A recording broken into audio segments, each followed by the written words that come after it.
Hello friends. Did you know nearly 80% of those who watch my videos aren't subscribed? If you enjoy these stories, please hit that subscribe button and leave a like. It really helps. Thank you for being here. By the way, where are you watching from? Let me know in the comments.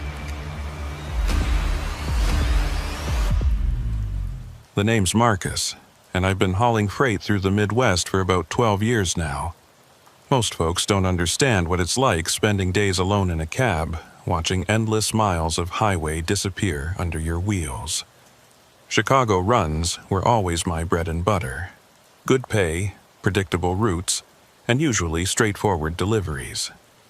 That changed on a humid Thursday night in August when dispatch sent me to a warehouse on the south side I'd never heard of before.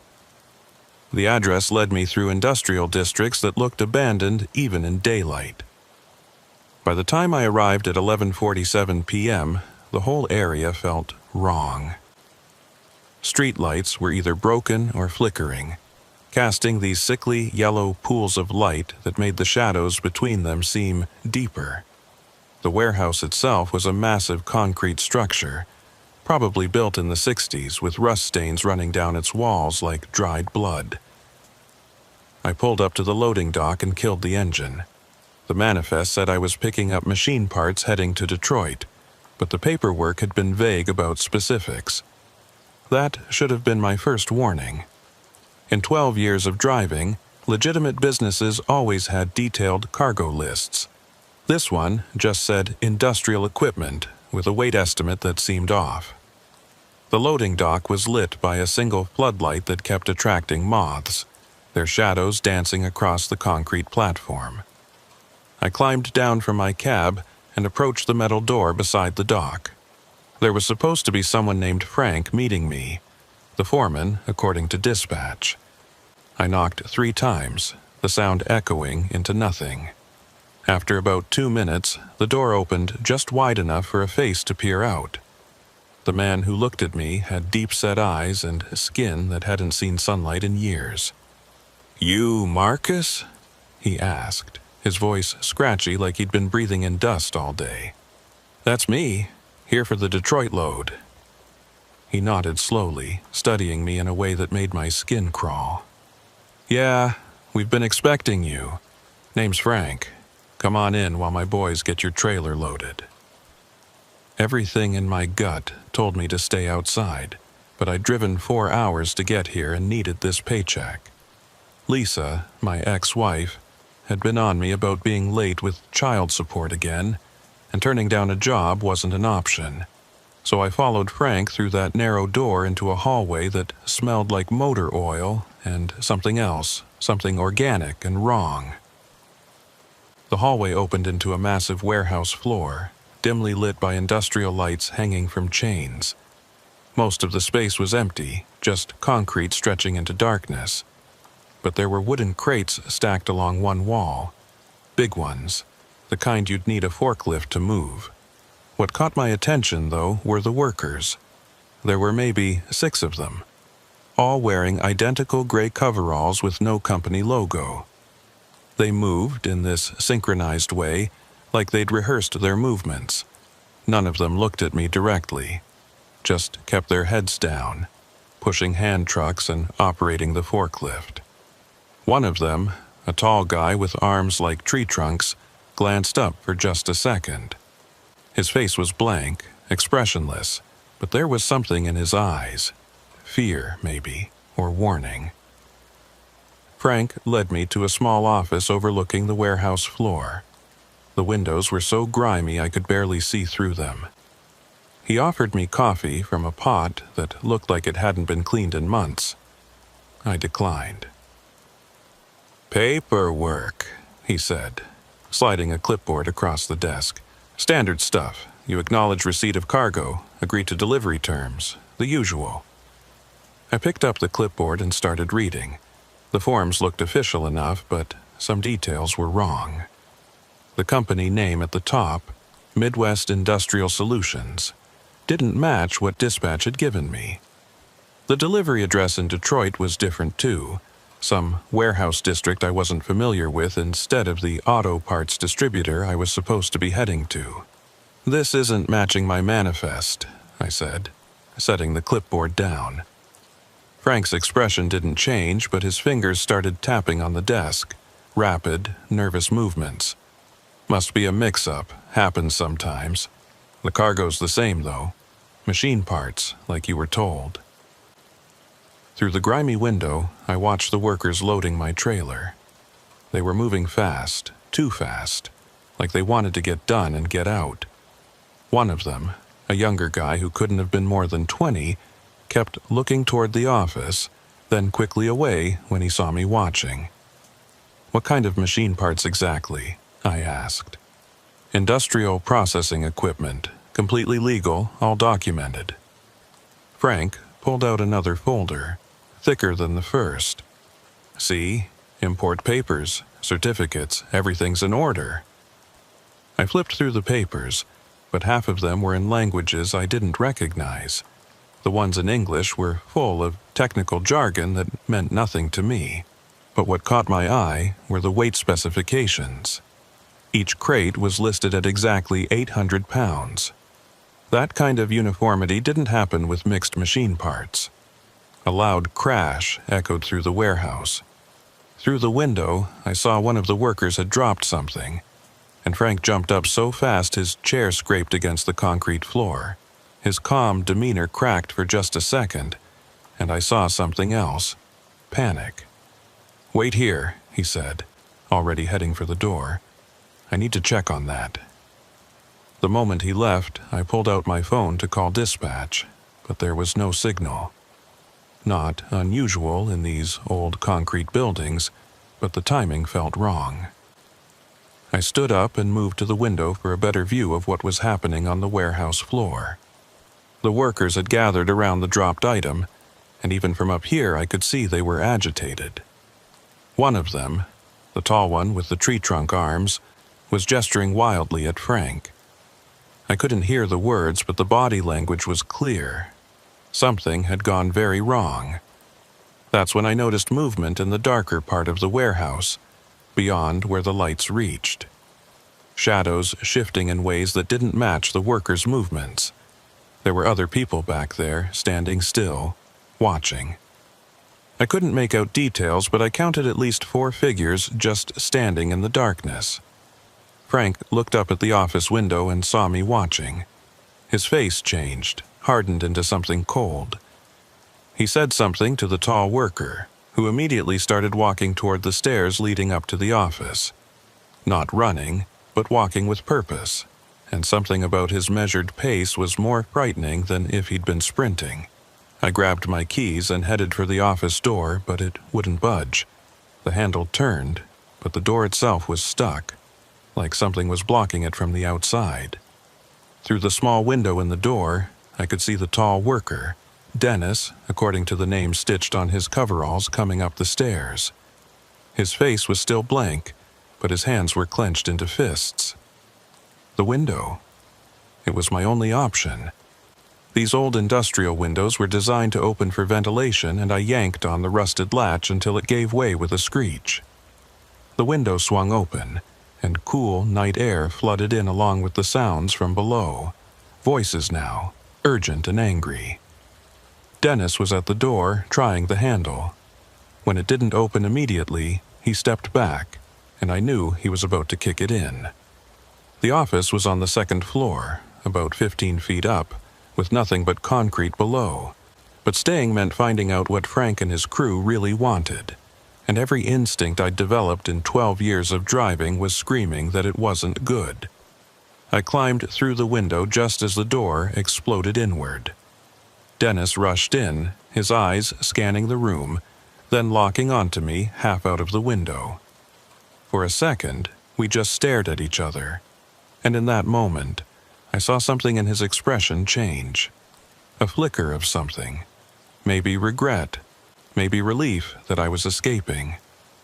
"Go," he said, so quietly I almost didn't hear it. Now. I didn't need to be told twice. I dropped from the window, hitting the concrete hard. Pain shot through my ankles, but adrenaline kept me moving. My truck was only 50 yards away, but it felt like miles. Behind me I could hear shouting, doors slamming, feet on concrete. The trailer was still open, partially loaded with those identical crates. I didn't care. I needed to get out of there. I yanked myself up into the cab, fumbling with the keys, my hands shaking so bad I could barely get them in the ignition. The engine roared to life just as Frank appeared in my side mirror, running toward the truck with 3 other men. One of them was carrying something, a crowbar maybe, or worse. I slammed the truck into gear and started rolling, even as they reached the trailer. One of them actually grabbed onto the back, trying to climb up.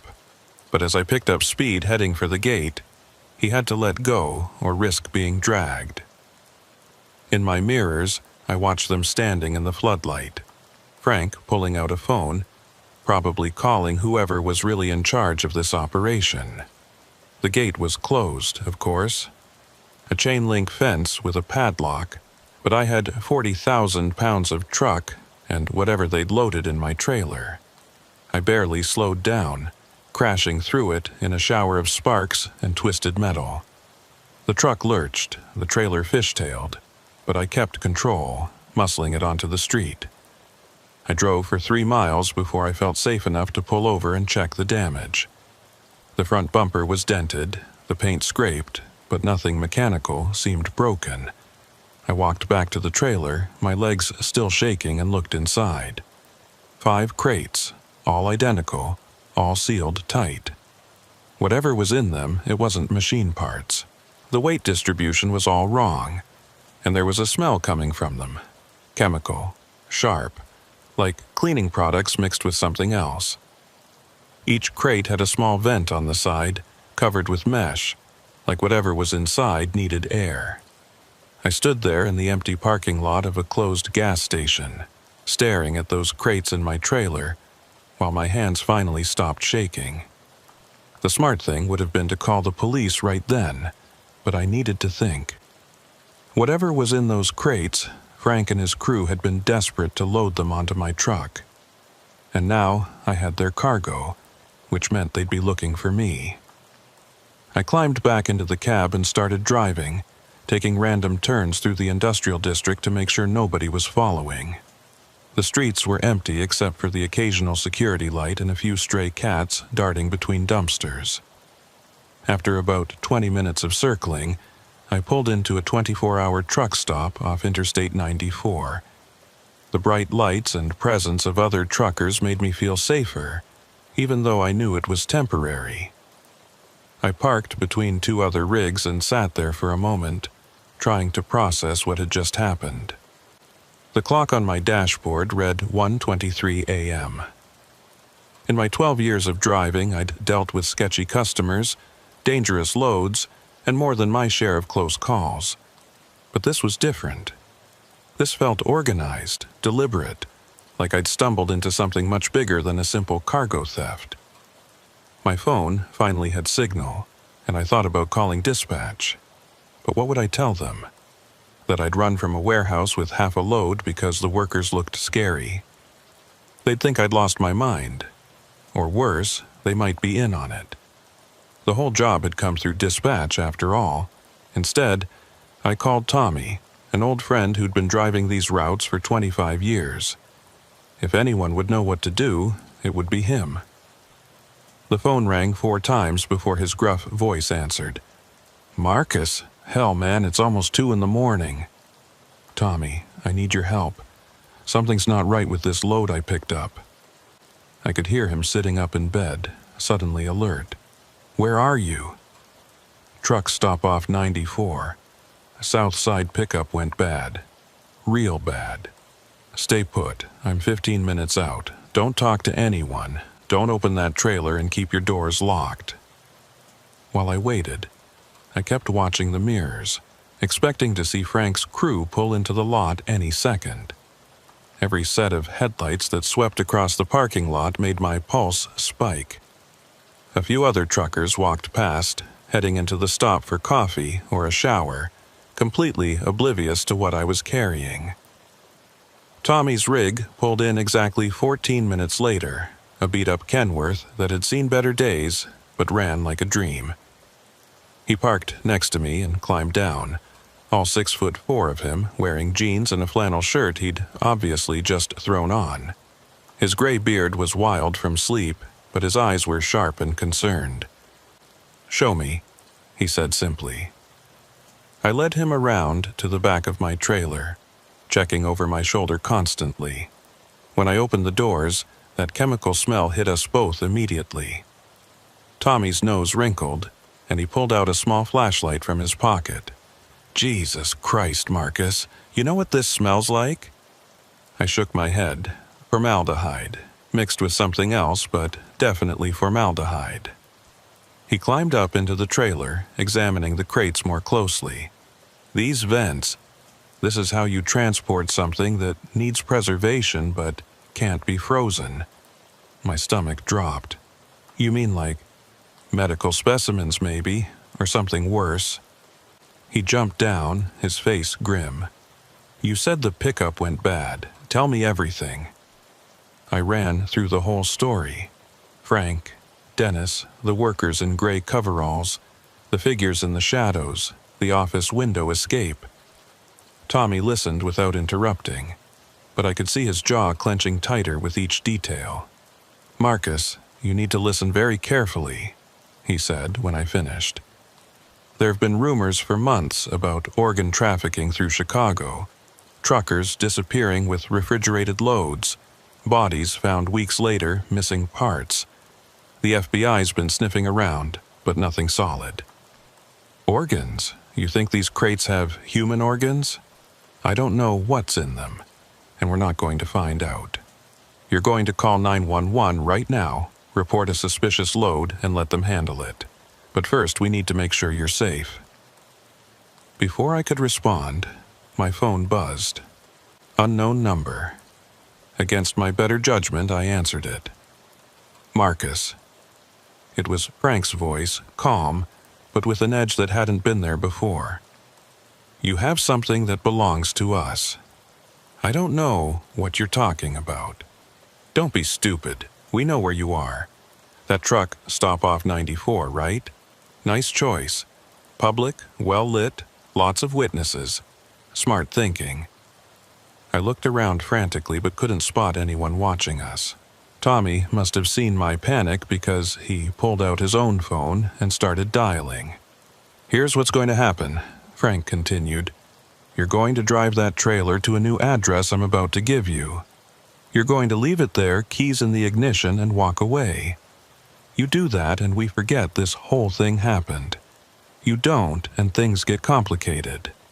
I'm calling the police." "No, you're not. Because if you do, they'll find evidence in your cab linking you to some very serious crimes. Evidence we planted while you were in my office. Check under your passenger seat if you don't believe me." My blood went cold. I climbed back into the cab, Tommy following, and reached under the passenger seat. My fingers found a plastic bag taped to the underside. Inside was a small pistol and what looked like several bloody ID cards. "Found it?" Frank asked. "That gun was used in 3 murders last month. Your fingerprints are all over it now. The IDs belong to missing persons. How do you think that'll look to the police?" Tommy grabbed the phone from me. "This is Thomas Rodriguez. I'm with Marcus, and we've already called the state police. They're en route. You want to add threatening a witness to your charges?" There was silence on the other end. Then Frank laughed.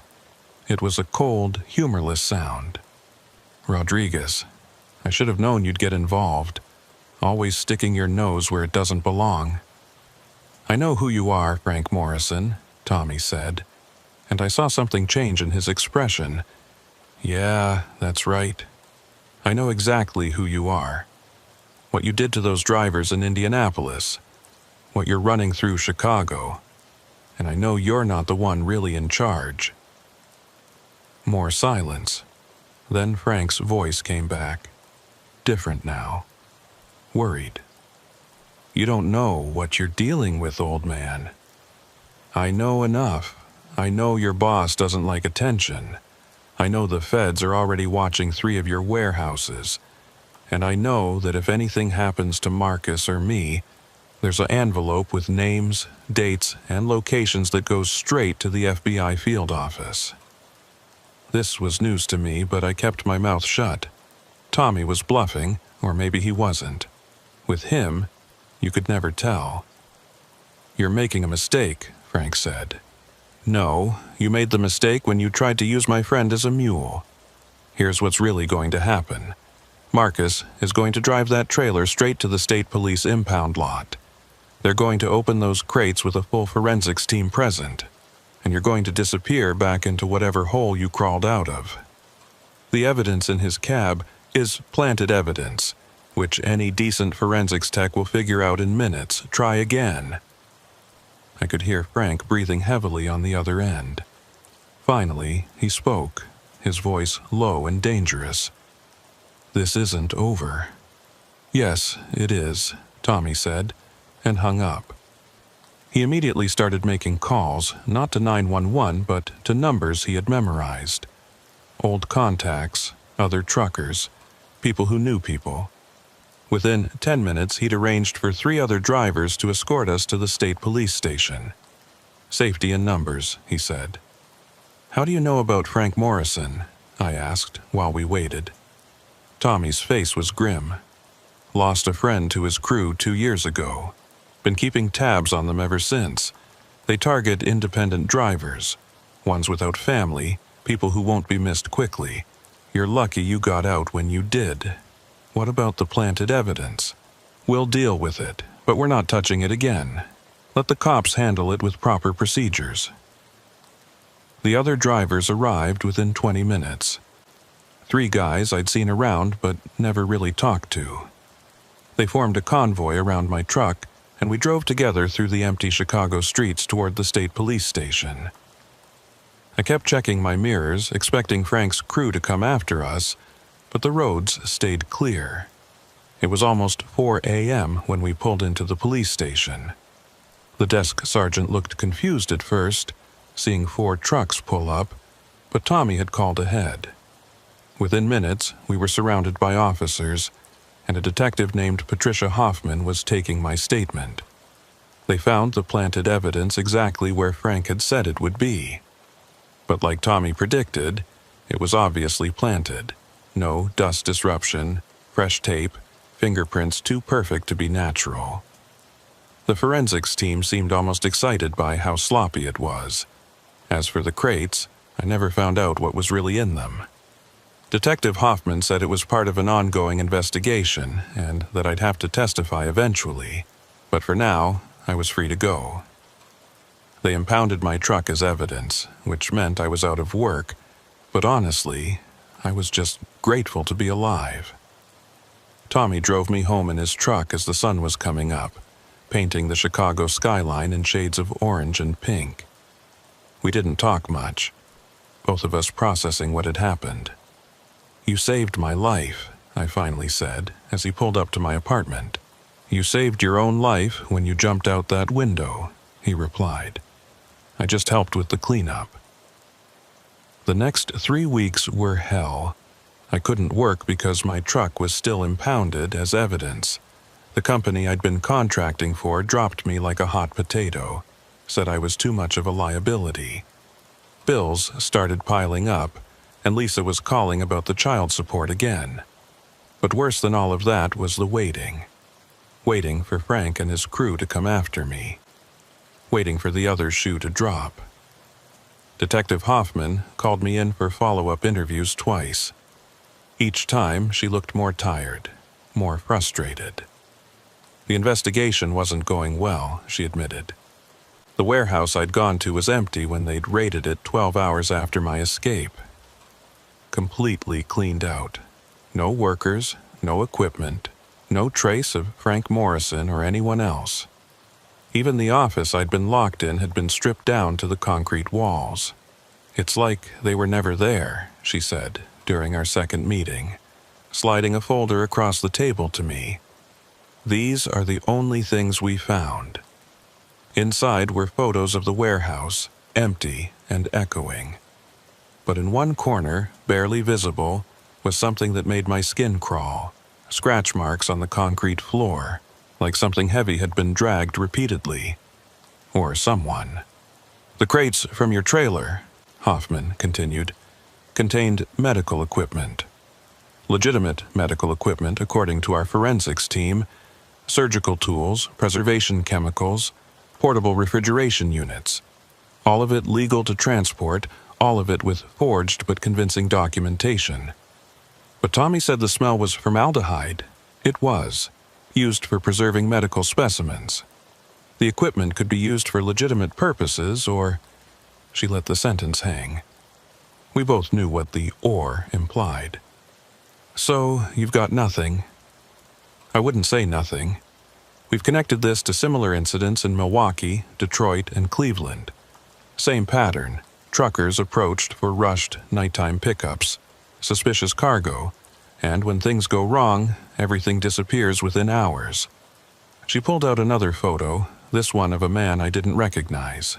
Heavy set, balding, with eyes that looked dead even in the driver's license photo. Carl Brennan, she said. Found dead in his truck 6 weeks ago outside Gary, Indiana.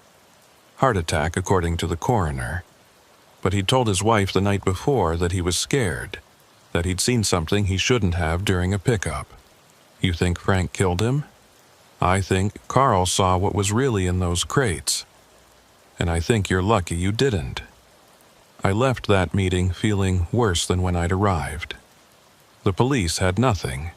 Frank was still out there, and I was a loose end in whatever operation they were running.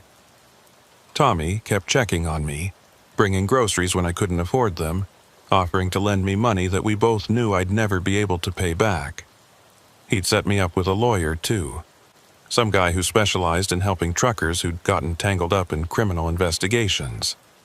But even with all that help, I was drowning. Then, exactly 3 weeks and 2 days after the warehouse incident, I got a call at 3 a.m. My phone rang, showing unknown number, and every instinct told me not to answer. But I was half asleep, and my hand moved before my brain could stop it. Hello? Breathing. Just breathing for about 10 seconds. Then a voice I recognized but hadn't heard that night at the warehouse. Younger, nervous. You Marcus, the driver? I sat up, suddenly wide awake. Who is this? My name's Dennis. I was at the warehouse that night, the tall one who came up to the office. My hand tightened on the phone. What do you want? To warn you. They're coming for you. Not tonight, but soon. Frank's boss, the real boss, he's decided you know too much. I don't know anything. The cops found nothing. The investigation's going nowhere. Doesn't matter. You saw us, you can identify Frank, and you got away. That makes you a problem. There was a pause, and I could hear traffic in the background, like he was calling from a payphone near a highway. They've been watching you. Know you're broke. Desperate. They're going to make you an offer you can't refuse, and if you refuse it anyway, why are you telling me this?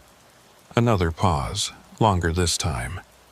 Because I didn't sign up for this. When Frank recruited me, he said it was just moving cargo, making quick money. I didn't know about what was really happening, not until it was too late to get out. What was really happening? What was in those crates? You don't want to know. Trust me, you don't. But I can tell you this, it's bigger than Chicago.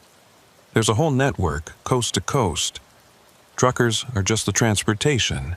Expendable. They've got doctors, cops, people you'd never suspect. Dennis, if you know all this, you need to go to the police. He laughed bitterly. With what proof? And how long do you think I'd last? No, I'm getting out tonight. Leaving the state, maybe the country. But I owed you this warning. You jumped out that window because you knew something was wrong. That saved your life once. Don't ignore your instincts again. Wait, if they're planning something, I need more information. 4th Street Dock, Warehouse 17. They're moving the whole operation there tomorrow night. After that, they'll come for you. You've got maybe 36 hours to disappear." The line went dead. I immediately tried calling back, but the number was blocked. I sat there in my dark apartment, phone in my hand, trying to process what I'd just heard. Part of me wanted to call Detective Hoffman right away, tell her about the 4th Street location. But Dennis was right. Without proof, what good would it do? I spent the rest of the night packing. Not much to pack, really. My life had shrunk down to what could fit in 2 duffel bags. I called Tommy at dawn, told him about the warning. He didn't question it, didn't try to talk me out of running. He just asked where I wanted to go. "I've got a cousin in Oregon," he said. "Runs a small trucking company, always needs drivers. I can get you there, get you set up with new papers, new name if necessary." "Tommy, I can't ask you to—" "You're not asking. I'm offering. These people, Frank and whoever's above him, they've taken too much from too many. At least I can save one." We agreed to meet that evening at a truck stop outside the city. I spent the day tying up loose ends, calling Lisa to explain I'd be out of touch for a while, leaving a detailed letter for Detective Hoffman with everything Dennis had told me, closing out my bank account, which had all of $43 left in it. As the sun started setting, I took one last look around my apartment. It wasn't much, but it had been home. Now I was about to become another missing trucker, another statistic in whatever dark operation Frank and his network were running. I made it to the truck stop without incident, but I couldn't shake the feeling of being watched. Every car that followed me for more than a few blocks made me paranoid. Every face in the crowd seemed suspicious. Tommy was already there when I arrived, his truck running, ready to go. "Get in," he said. No preamble. "We're taking the long way, lots of detours. If anyone's following, we'll lose them." As we pulled out of the truck stop, heading west toward a new life I hadn't planned for, I thought about Dennis's warning. 4th Street Dock, Warehouse 17, tomorrow night. I'd left that information for Detective Hoffman, but would she act on it? Would it make any difference? Tommy must have sensed my thoughts. "You did the right thing, Marcus. Sometimes the brave choice isn't to fight. Sometimes it's to survive." We drove through the night, taking back roads and switching vehicles twice at truck stops where Tommy had friends waiting. Each mile that passed between me and Chicago made me feel a little safer, but also a little more angry. Frank and his crew were still out there, still operating, still preying on drivers who just wanted to make an honest living. 3 days later, when we finally reached Oregon, Tommy's cousin Jake was waiting for us. He was nothing like Tommy, shorter, rounder, with a perpetual smile that seemed genuine. He'd set me up with a small apartment, a new ID that would pass basic scrutiny, and most importantly, a job driving local roads. No more long hauls, no more midnight pickups, no more suspicious cargo. "Tommy told me you had some trouble," Jake said, shaking my hand. "Don't worry about it. Out here, you're just another driver. Keep your head down, do good work, and the past stays in the past." For a week, that seemed possible. I learned my new routes, met the other drivers, started to remember what normal felt like. Then I saw the news report. It was just a small item, buried in the Chicago Tribune's online edition, but it hit me like a punch to the gut. FBI raids empty warehouse in failed human trafficking sting. The article was brief. Federal agents, acting on an anonymous tip, had raided Warehouse 17 at 4th Street Dock, expecting to find evidence of a human organ trafficking ring. Instead, they found an empty building that had been thoroughly cleaned with industrial chemicals. No arrests were made, but there was one detail that made my blood run cold. A security guard at a nearby building reported seeing multiple semi-trucks leaving the dock area the night before the raid, approximately 6 hours after the FBI received the anonymous tip. They'd known. Somehow, Frank's network had known about the raid in advance, which meant they had someone inside law enforcement, someone high enough to access confidential information. I called Tommy from a payphone, using the code we'd established. He answered on the second ring. "You see the news?" I asked. "Yeah, Dennis was right about one thing. It's bigger than we thought. What do I do now?" "What you've been doing. Stay quiet, stay safe. Let the feds figure it out." But I couldn't let it go. Not completely. I started researching, carefully, using library computers and public Wi-Fi, looking for patterns in trucker disappearances, suspicious deaths, missing persons reports that might connect to organ trafficking. What I found was terrifying in its scope. Over the next 6 months, I documented everything I could find. 17 truckers had gone missing along routes between Chicago and Detroit in the past 2 years. 8 more between Chicago and Milwaukee. All independent operators, all running refrigerated loads, all vanishing without a trace. Their trucks would turn up days or weeks later, always stripped clean, always wiped down with industrial chemicals that destroyed any forensic evidence.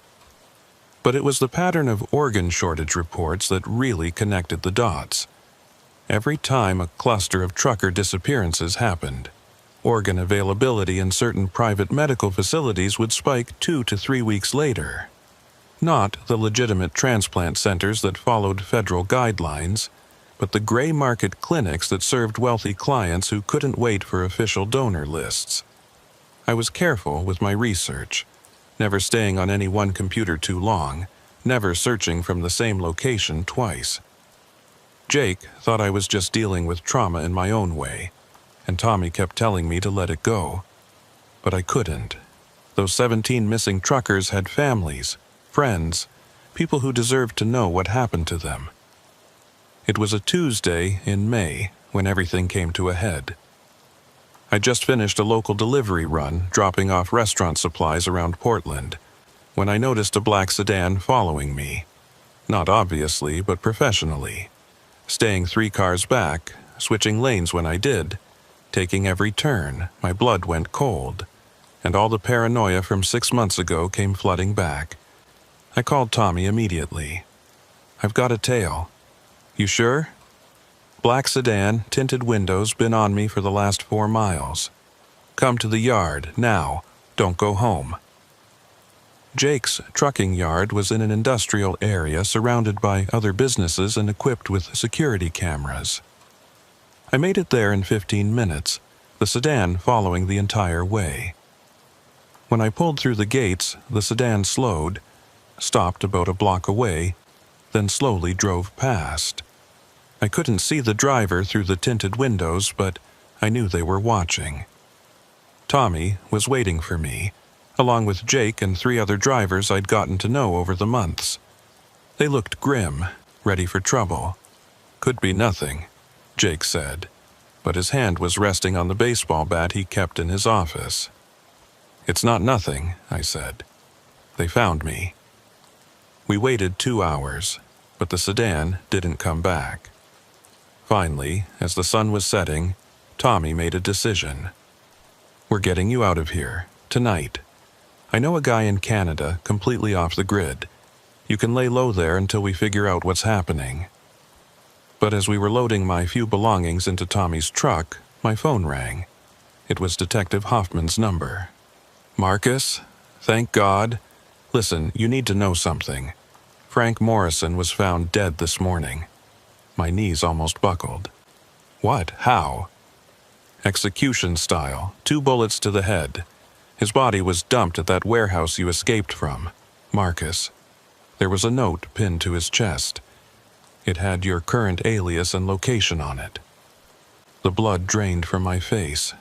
Frank was dead, and someone wanted me to know about it. Someone who knew exactly where I was.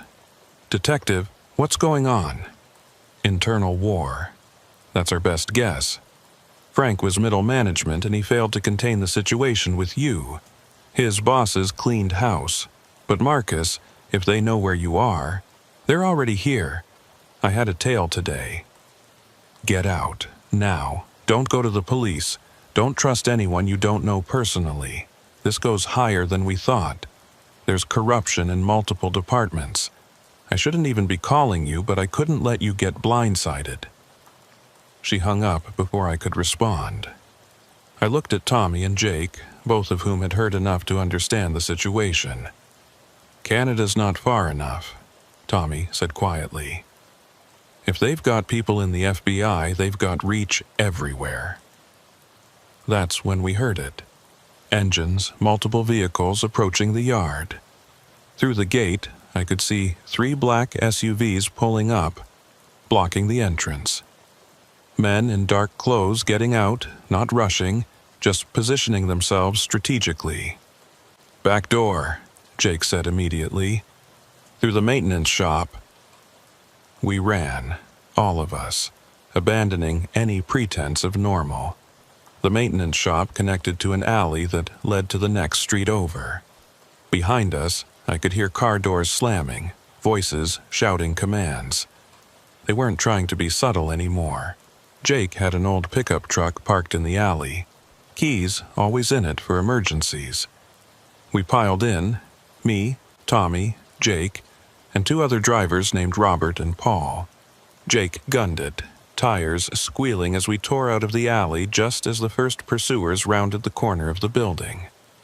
Where? Jake asked, taking corners at dangerous speeds. Airport, Tommy said. It's public, cameras everywhere. They won't try anything there. But I knew better. These people had killed Frank Morrison and dumped his body as a message. They weren't afraid of cameras or witnesses anymore. No, I said. The FBI field office. Detective Hoffman said not to trust local police, but the FBI is our only shot. Jake nodded and changed direction, heading downtown. In the mirrors, I could see headlights following. Not close, but persistent. They knew where we were going and didn't seem concerned about it. This is wrong, Paul said, voicing what we were all thinking. If they're not worried about the FBI, then they've got someone inside, Tommy finished. But what choice do we have? My phone rang again. Unknown number. I almost didn't answer, but something made me pick up. Marcus. The voice was cultured, calm, nothing like Frank's rough edges. Or should I say your current alias? Doesn't matter. What matters is that you've caused us considerable inconvenience. Who is this? Someone who's offering you a final chance at a resolution. Frank Morrison was a fool who exceeded his authority. His threats, his methods, all unsanctioned. We're not unreasonable people, Marcus. We're businessmen. Businessmen who traffic in human organs. A pause. We provide a service to those who can afford it. Supply and demand, nothing more. You stumbled into something you shouldn't have, but that's Frank's fault, not yours. We're prepared to compensate you for your trouble. Significantly. I don't want your money. $500,000, cash. All you have to do is forget everything you've seen, everything you think you know. Stop your research, stop talking to law enforcement, and disappear. We'll even help with that part. New identity, new country, completely fresh start. Jake was pulling up to the FBI building. The black SUVs were still following, hanging back a block, just watching. And if I refuse, then you become a problem that needs solving. And we're very good at solving problems, Marcus. Ask Frank Morrison. Oh, wait, you can't. The line went dead. We sat in the truck outside the FBI building, engine running, all of us staring at the imposing federal structure. The SUVs had parked across the street, waiting. $500,000, Robert said quietly. That's more money than any of us will see in a lifetime. Blood money, Tommy spat. From the organs of dead truckers. We don't know they're dead, Paul said, but his voice was weak, unconvincing. I looked at each of them, these men who'd risked everything to help me, and made my decision. You guys drive away, right now. This is my fight, not yours. Like hell, Tommy said. Tommy, they're offering me money to disappear. That means they want this to end quietly. If I go in there and make a federal case literally, they lose that option. But you guys don't need to be part of it. Jake shook his head. We're already part of it, son. The moment we helped you, we became witnesses. I knew he was right. We all got out together, walking toward the FBI building as a group. The men in the SUVs watched but didn't move, not yet. The federal building's lobby was bright, sterile, with metal detectors and armed guards. We must have looked like quite a sight. 5 truckers, sweaty and scared, demanding to speak to someone about organ trafficking and murder. But Detective Hoffman had called ahead. An agent named Mitchell was waiting for us. What followed were 3 days of interviews, protective custody, and revelations that went deeper than any of us had imagined. The network wasn't just trafficking organs. They were running an entire black market medical system. Wealthy clients would order specific organs, and the network would find donors that matched. Sometimes they were homeless people who wouldn't be missed. Sometimes they were travelers passing through. And sometimes they were truckers carrying refrigerated loads that could hide the evidence. Frank Morrison had been middle management, just as Hoffman suspected. Above him was a structure that included doctors, hospital administrators, even organ transport coordinators at legitimate facilities. They'd been operating for at least 5 years, spreading across 12 states, generating hundreds of millions in profit. My testimony, combined with the evidence I'd gathered over 6 months of careful research, gave the FBI enough to launch Operation Cold Chain. It would become one of the largest medical fraud and human trafficking investigations in U.S. history. Over the next year, they arrested 47 people, including 3 prominent surgeons and a state health department official. But the man who called me that night, the calm voice who offered me $500,000 to disappear, they never found him. The investigation revealed he was known only as the coordinator, and every trail led to dead ends and shell companies registered in countries with no extradition treaties.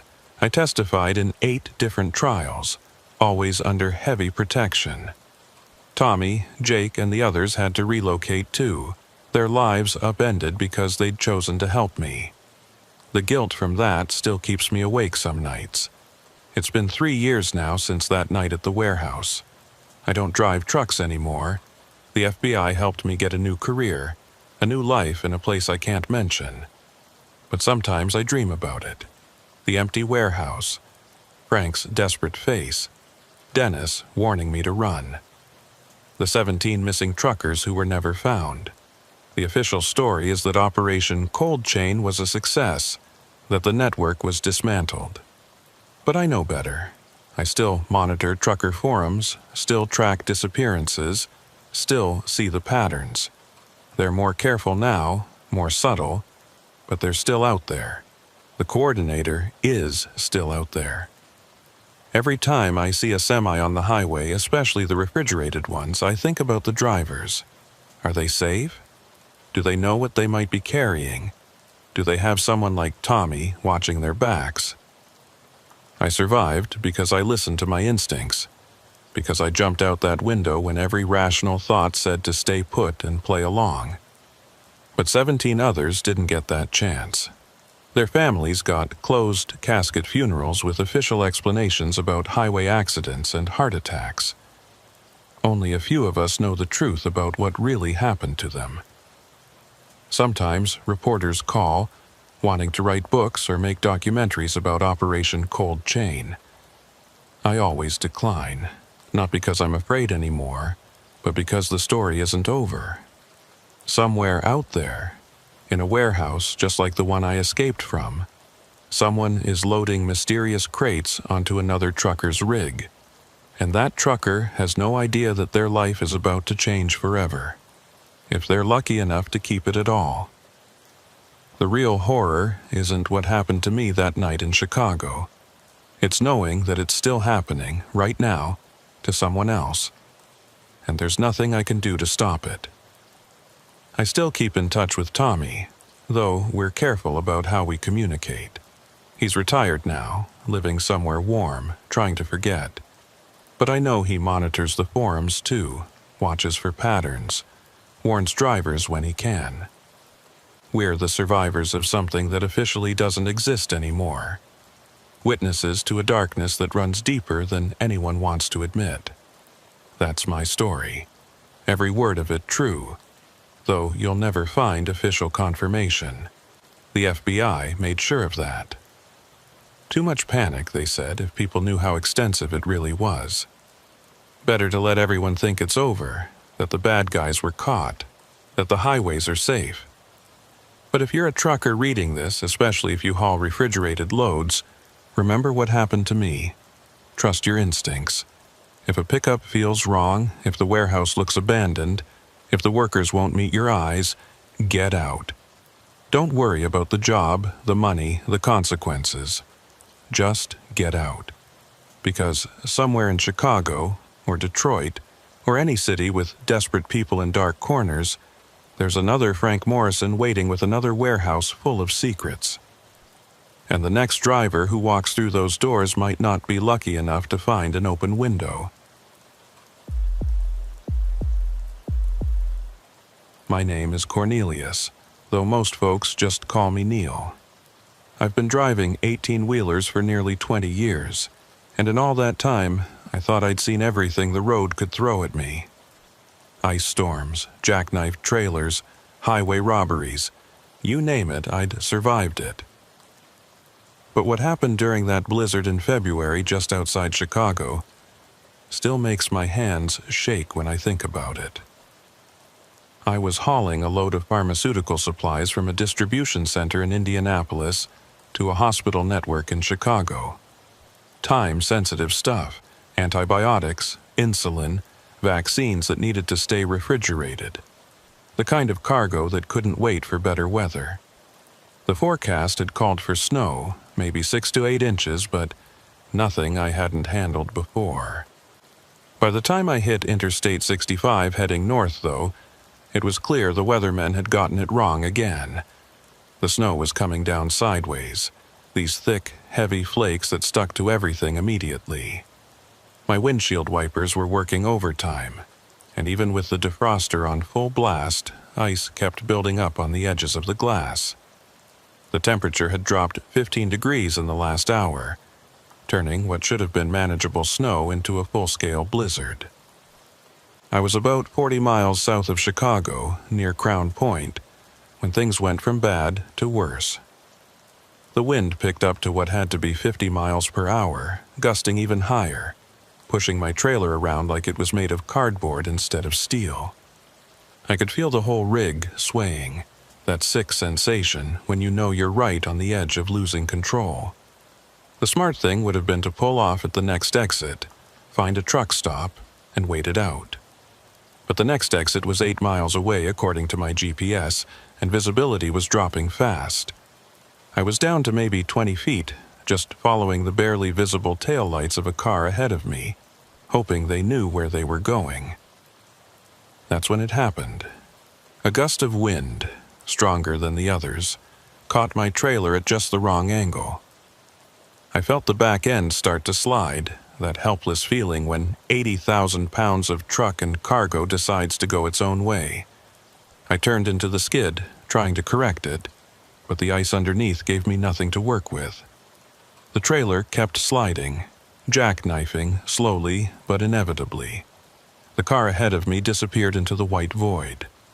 I pumped the brakes, fighting for any kind of traction, but it was like driving on glass covered in oil. The truck spun almost gracefully like some massive ballet dancer until I was facing the wrong direction on the interstate. Then the momentum caught up, and the whole rig tipped. The crash was almost peaceful in a way. Everything went into slow motion as the truck rolled onto its right side, sliding along the icy pavement in a shower of sparks and screaming metal. The windshield exploded inward, pelting me with safety glass and snow. My coffee mug, which had been in the cup holder for the last 100 miles, flew past my head and shattered against the sleeper compartment wall. When everything finally stopped moving, I was hanging sideways in my seatbelt, looking down at the passenger door, which was now flat against the pavement. Snow was pouring in through the broken windshield, already starting to accumulate on everything. The engine had died, leaving only the sound of wind howling through the cab. My first thought was fire. Diesel fuel, hot engine, electrical systems. All bad combinations after a crash. I reached for the seatbelt release, but my hands were shaking so badly it took 3 tries to get it unlatched. When it finally released, I fell hard against the passenger door, pain shooting through my ribs. I could smell diesel, which meant the tanks were leaking. I needed to get out fast. The driver's side door was now above me, like a hatch. I pushed up on it, but the wind immediately grabbed it, trying to tear it from my hands. Using all my strength, I managed to pull myself up and out, dropping down onto the icy road surface. The cold hit me like a physical thing, stealing my breath.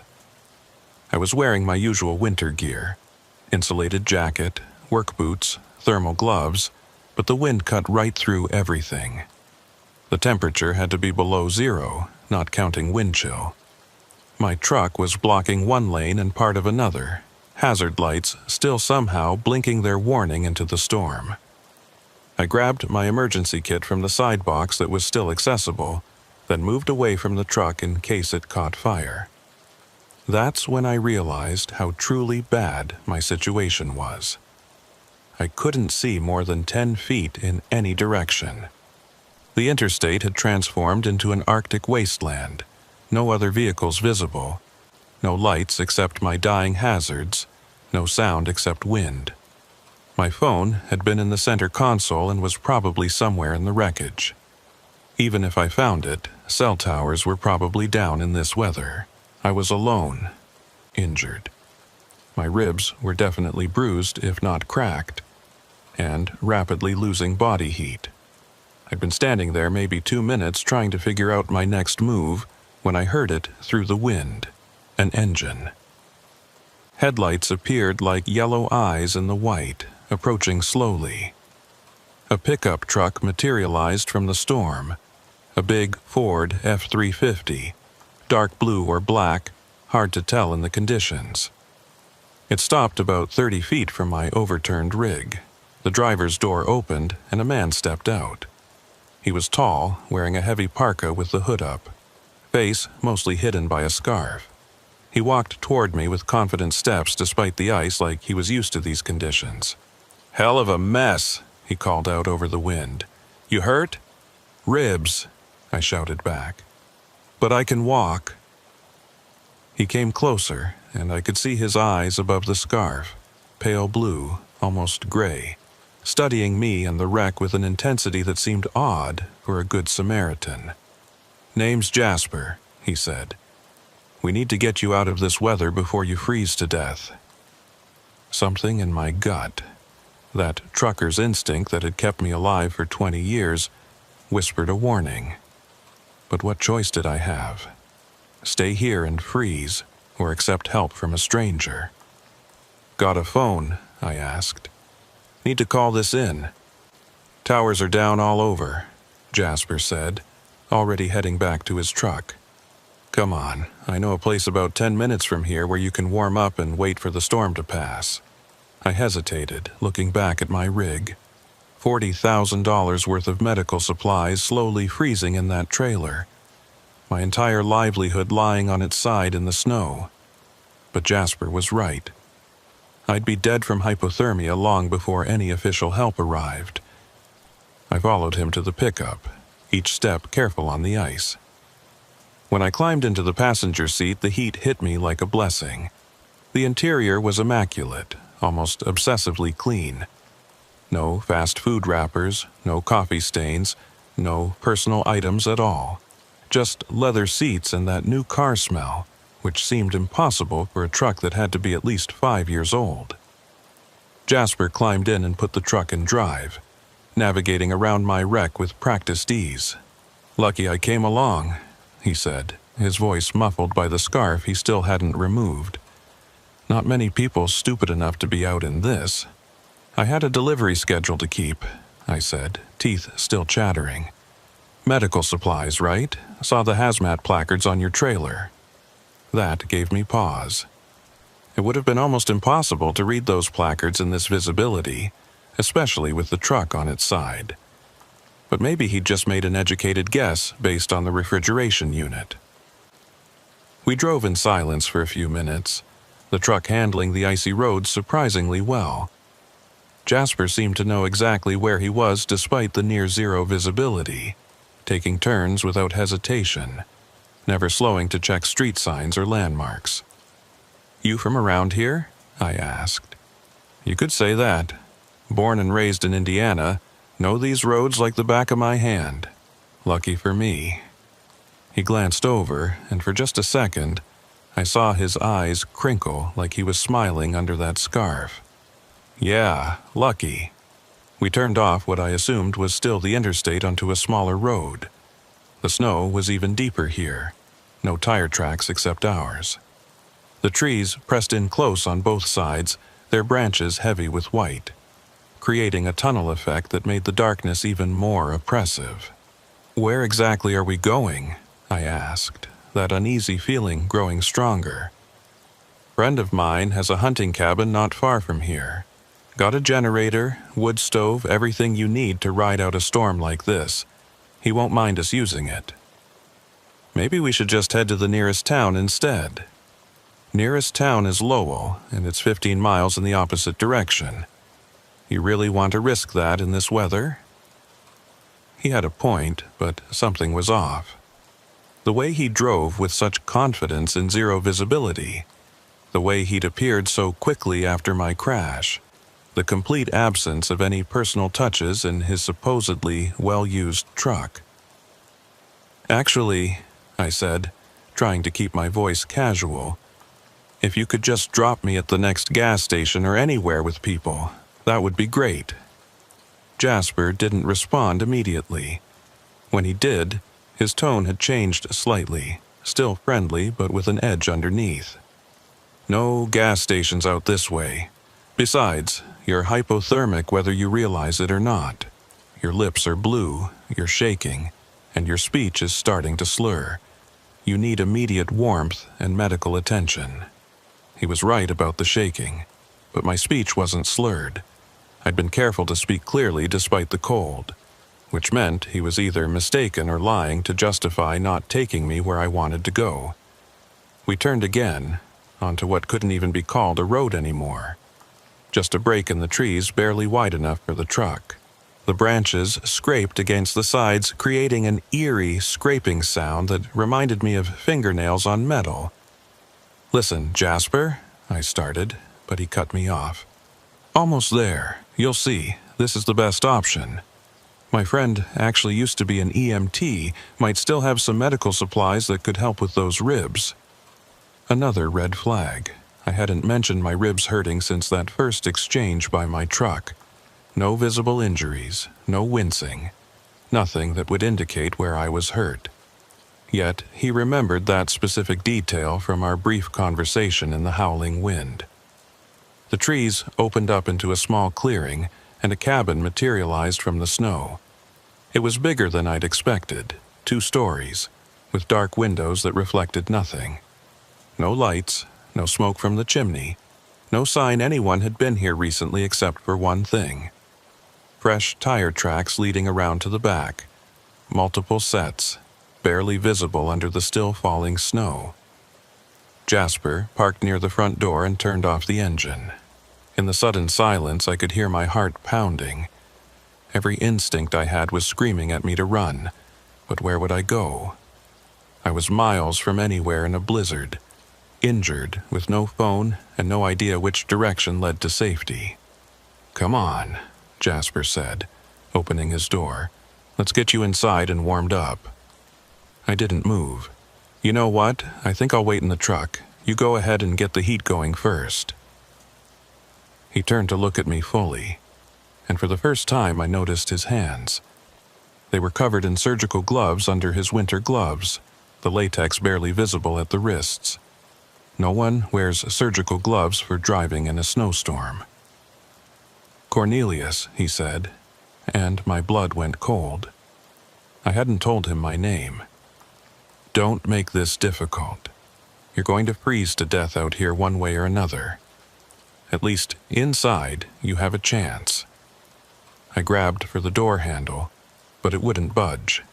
Child locks, I realized. He'd activated the child locks. Panic rose in my throat as Jasper calmly got out and walked around to my side of the truck. He opened my door from the outside, and the cold rushed in again. "Please," he said, and now he sounded almost sad. "I really was trying to help at first, but you've seen too much, noticed too much. Smart man like you, 20 years on the road, you know how to read people. That's unfortunate." I swung at him, but my frozen muscles betrayed me, the punch slow and clumsy. He easily stepped aside, then grabbed my jacket and pulled me from the truck. I hit the snow hard, my injured ribs screaming in protest. Before I could get up, I heard another engine approaching. 2 more vehicles emerged from the storm, a van and another pickup. People got out, dark shapes against the white moving toward us with purpose. One of them was carrying something that looked like a medical bag. "Jasper," one of them called out. A woman's voice. "This him?" "Yeah, crashed right where Hiram said he would." Hiram, another person involved. This hadn't been a random rescue. They'd known I was coming, known I would crash. But how? The woman knelt beside me in the snow. Even through my pain and fear, I noticed she was wearing scrubs under her winter coat. "Mr. Cornelius," she said, her voice professionally calm. "You've been in an accident. You're in shock. We're here to help." "No," I managed, trying to crawl away. "You're not. This isn't." "Hypothermia causes confusion, paranoia," she continued, speaking to the others now as if giving a medical presentation. "He doesn't know what he's saying." More hands grabbed me, lifting me despite my struggles. They were all wearing medical gloves, I realized, every single one of them. They carried me toward the cabin, and as we got closer, I could see through one of the windows. Light inside, from battery-powered lanterns, and equipment, medical equipment. An IV stand, monitors, things that had no business being in a hunting cabin. "Please," I tried again. "People know where I am. The trucking company has GPS on the rig." "Your company's GPS showed you stopped for the mandatory rest period at the Love's truck stop in Remington," Jasper said conversationally. "You've been off the grid for the last 2 hours. Terrible weather after all. Lots of accidents tonight. Lots of missing people who won't be found until the snow melts." They carried me through the door into warmth that should have been welcome but felt like walking into a trap. The main room had been converted into something between a field hospital and a laboratory. Plastic sheeting on the floors, surgical lights powered by humming generators, and that smell, antiseptic mixed with something else, something that made my stomach turn. They set me down on what looked like a modified gurney, and immediately the woman in scrubs started checking my vitals. Her movements were professional, practiced, but there was something mechanical about them, like she was going through motions she'd done too many times before. "Blood pressure's elevated," she announced. "Pulse is rapid, possible internal bleeding from the crash." "I'm fine," I said, trying to sit up, but Jasper placed a firm hand on my shoulder. "Let Dr. Morrison examine you," he said. "She's very good at what she does." Morrison. The name hit me like ice water. I'd heard that name before on the CB radio, whispered conversations at truck stops. Drivers talking about someone named Morrison who was supposedly involved in those organ trafficking rumors that had been circulating for years. But those were just stories, urban legends truckers told to pass the time, weren't they? Your pupils are dilated, Dr. Morrison continued, shining a penlight in my eyes. Possible concussion.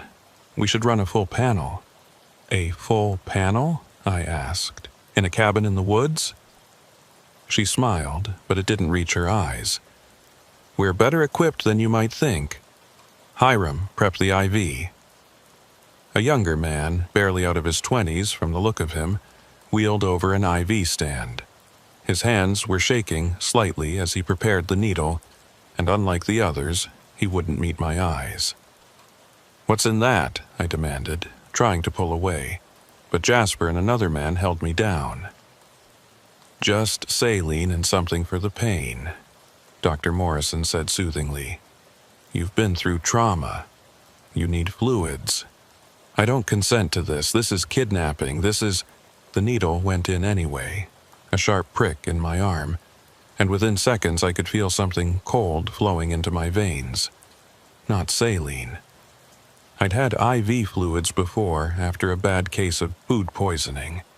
This was different, heavier, with a metallic taste that somehow appeared in my mouth. That's it, Dr. Morrison said. Just relax. Let the medication work. My vision started to blur around the edges, but I fought it. 20 years of staying alert through exhaustion, of fighting off sleep during those long hauls, had given me some resistance. I could hear them talking, their voices becoming distant but still audible. Blood type? Someone asked. O negative, Dr. Morrison replied. Universal donor, very valuable. The client in Milwaukee? Still waiting. We'll need to move fast once the storm clears. I tried to process what I was hearing, but my thoughts were becoming syrupy, slow. They were talking about blood types, clients, moving fast. The organ trafficking stories weren't just stories.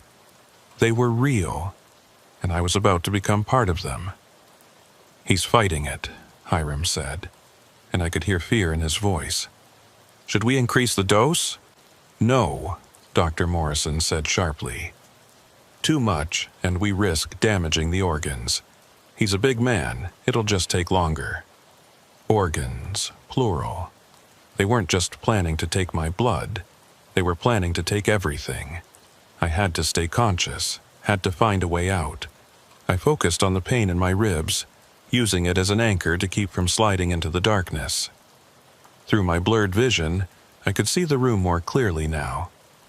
There were coolers stacked against one wall, medical-grade ones with biohazard symbols. A chart on another wall with what looked like shipping schedules, routes marked across the Midwest. And then I saw something that made my blood run cold, despite the drugs. In the corner, partially hidden by a curtain, was another gurney. Someone was on it, covered by a sheet, but I could see a foot sticking out.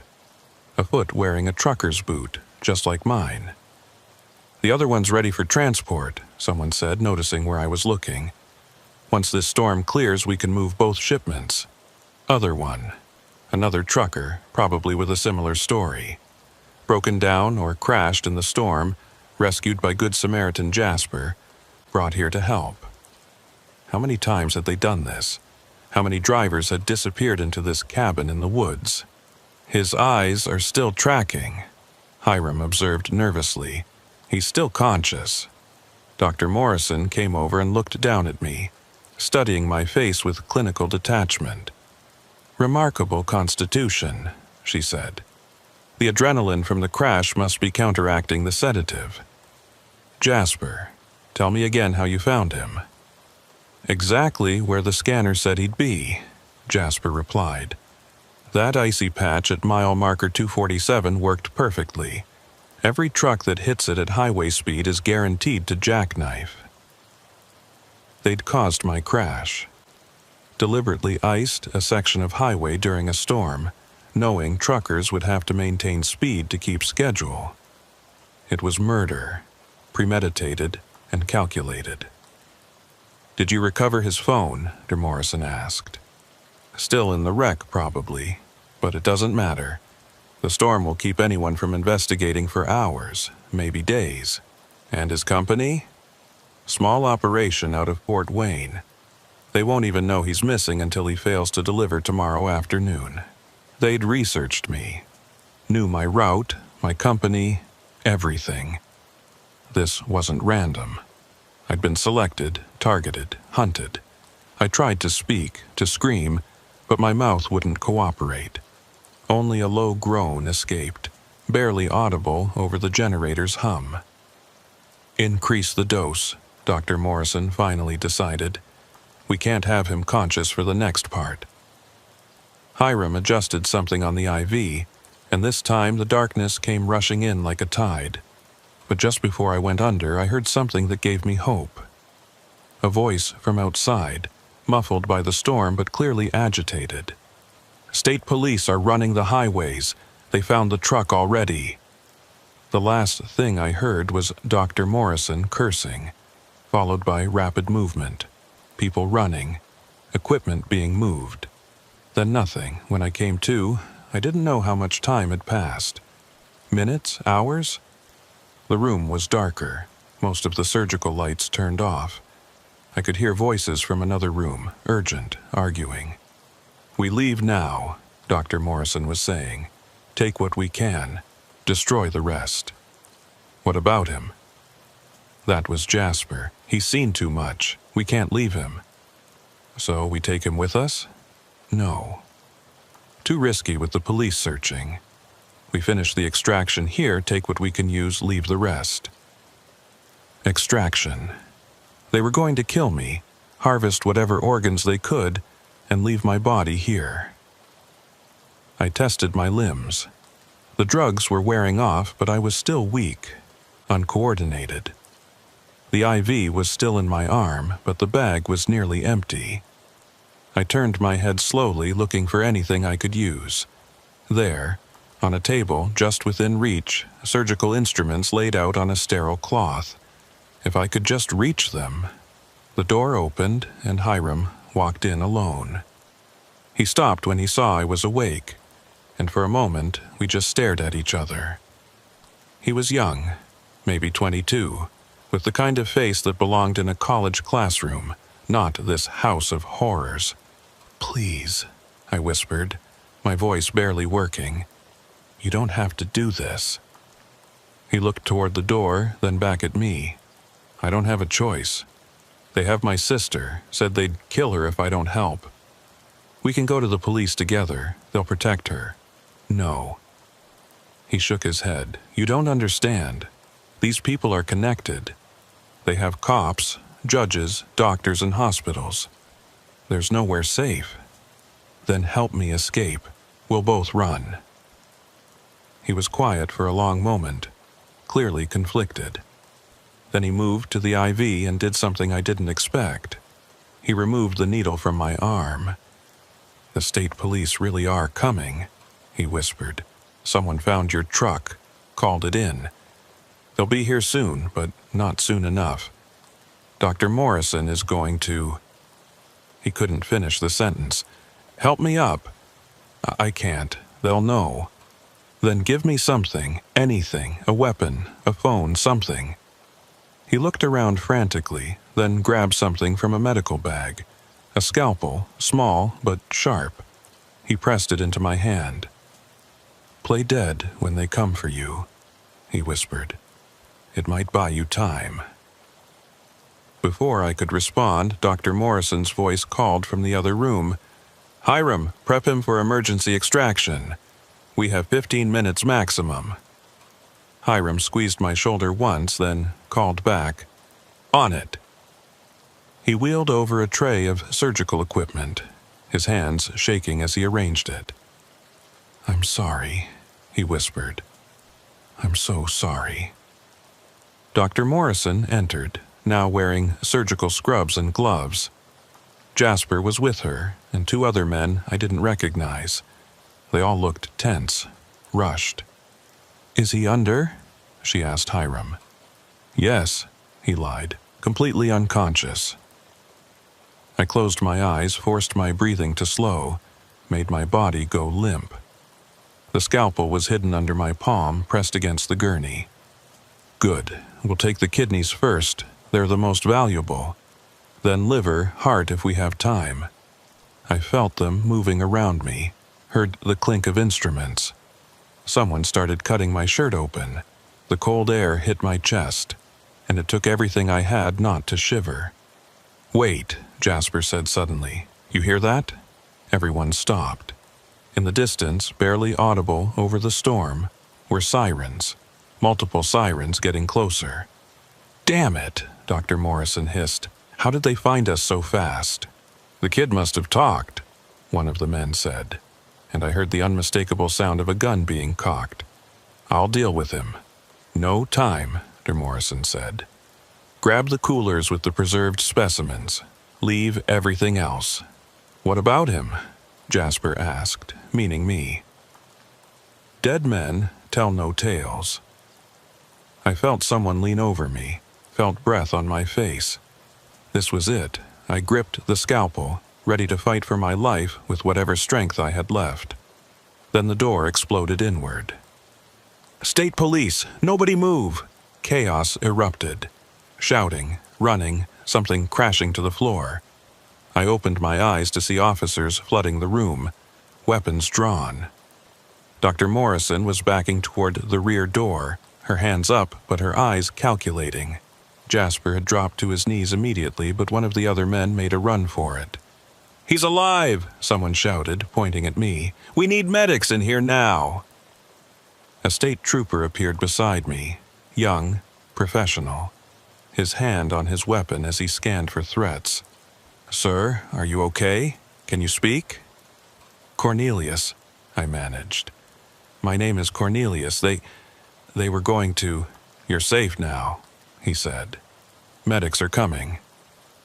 I watched them arrest Dr. Morrison, saw the shock on her face when Hiram pointed her out as the leader. He was cooperating, telling them everything, about the other trucker under the sheet, about the operation, about how many others there had been. As real paramedics loaded me onto a proper gurney, I caught Hiram's eye. He was in handcuffs, but there was relief on his face. He'd be going to prison, but his sister would be safe. Sometimes that's the only choice you get, not between good and bad, but between bad and worse. The next several hours blurred together in a haze of emergency rooms, detective interviews, and medical examinations. The real paramedics found 3 cracked ribs, severe hypothermia, and enough sedatives in my system to knock out a horse. The fact that I'd remained conscious at all was, according to the ER doctor, borderline miraculous. Detective Raymond Kruger from the state police stayed with me through most of it. He was a veteran cop, late 50s, with the kind of weathered face that had seen too much but hadn't given up yet. He waited patiently while nurses checked my vitals, then pulled up a chair beside my hospital bed. "Cornelius, I need you to understand something," he said, his voice grave. "What you stumbled into tonight is part of something we've been investigating for 3 years. You're the first survivor who's actually conscious and able to testify." "The first?" I asked, though I already suspected the answer. "We've found 14 bodies in the last 3 years. All truckers, all missing organs. Most were so decomposed by the time we found them that we couldn't determine cause of death. You're the first one we've caught them in the act. 14. 14 drivers who'd never made it home, whose families were probably still wondering what happened. Hiram said they had his sister, I told him, that they forced him to help." Kruger nodded. "We're looking into that. He's cooperating fully, giving us names, locations, everything.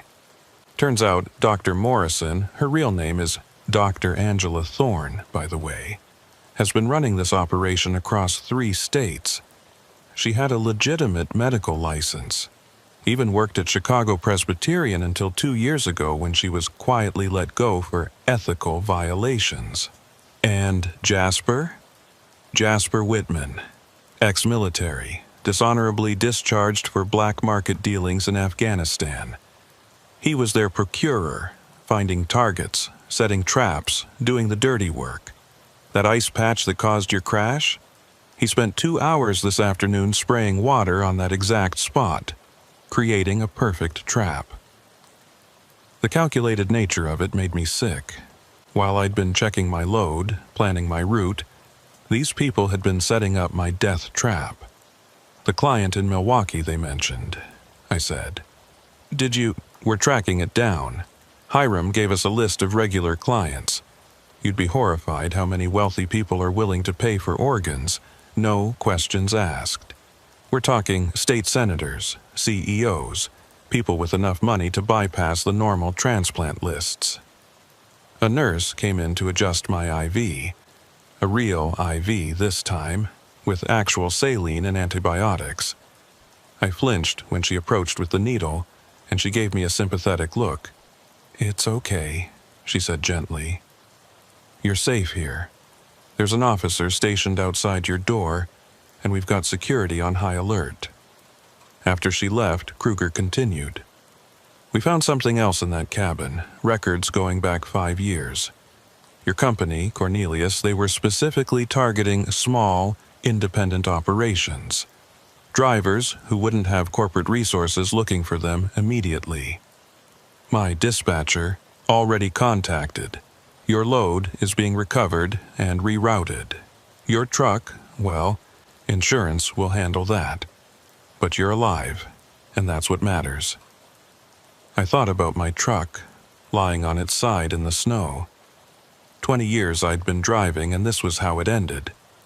But Kruger was right. I was alive. "What happens now?" I asked. "Now, we build a case. Your testimony, combined with Hiram's cooperation and the evidence from the cabin, should be enough to put them away for life. But I need to be honest with you. Dr. Thorne has connections. Good lawyers, this won't be easy." Over the next few days, as I recovered in the hospital, the full scope of the operation became clear. The news media got hold of the story, and suddenly my face was on every channel. "Miracle Trucker Survives Organ Harvesting Ring," the headline screamed. Reporters camped outside the hospital, all wanting to hear my story. But what the media didn't report were the details that kept me awake at night. The coolers full of preserved organs that police found, labeled with dates and blood types like inventory in a warehouse.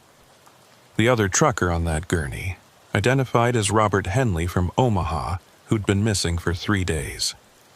His family had been told he'd probably skidded off the road in the storm, that they'd find him when the snow melted. Hiram's sister was found, alive and unharmed, in an apartment in Gary, Indiana. She hadn't even known she was being used as leverage. The people watching her had told her they were friends of her brother, keeping her safe while he was away on business. The psychological torture they'd put Hiram through, making him believe she was in danger, was just another tool in their arsenal. I testified before a grand jury 2 weeks later. By then, I could walk without pain, though the memory of that night still made my hands shake. Dr. Thorne sat across the courtroom, dressed in an expensive suit, looking more like a respected physician than a monster who carved up truckers for profit. Her lawyer tried to paint me as confused, traumatized, possibly mistaken about what I'd seen and heard. But Hiram's testimony backed up everything I said. He'd kept records of his own, dates and names hidden in an encrypted file on his laptop. He knew that someday he might need evidence to save himself or his sister. That evidence included recordings he'd secretly made of Dr. Thorne discussing the organ sales, talking about clients, even joking about how easy it was to make truckers disappear. Jasper Whitman tried to cut a deal, offering to testify against Dr. Thorne in exchange for a lighter sentence. But the prosecutor had enough evidence without him. He was looking at life without parole, and he knew it. During the trial, he stared at me with those pale eyes, and I could see him calculating, still looking for an angle, an escape route that didn't exist. The trial lasted 3 weeks. 3 weeks of testimony from forensic experts, other survivors who'd had near misses with the ring, families of victims who finally had answers about what happened to their loved ones. The prosecution presented evidence of a network that stretched from Chicago to Milwaukee to Detroit, with connections to illegal medical facilities that catered to wealthy clients desperate for organs. They showed financial records proving that Dr. Thorne had made over $10 million in 5 years. $10 million from the suffering and death of innocent truckers. She'd bought a house in the Hamptons, a yacht, traveled the world on the blood of working men who just wanted to make an honest living. When the verdict came down, guilty on all counts, I thought I'd feel relief. Instead, I felt empty. Justice had been served, but those 14 truckers were still dead. Their families still had empty chairs at dinner tables. And I still woke up every night in a cold sweat, feeling phantom I-4 needles in my arm, hearing Dr. Thorne's clinical voice discussing my organs like I was cattle. The aftermath was almost as hard as the event itself. I couldn't drive anymore. Every time I got behind the wheel, even of a regular car, I'd have panic attacks. The sound of wind against windows made me think of that blizzard. The smell of antiseptic made me sick. I tried therapy, medication, everything the doctors suggested, but some wounds don't heal clean. My wife, Rachel, tried to be supportive, but she didn't understand why I couldn't just move on. We'd been separated before all this happened, trying to work things out, but the trauma drove the final wedge between us. She filed for divorce 6 months after the trial. I didn't contest it. She deserved better than a husband who woke up screaming and couldn't stand to be touched because it reminded him of gloved hands holding him down.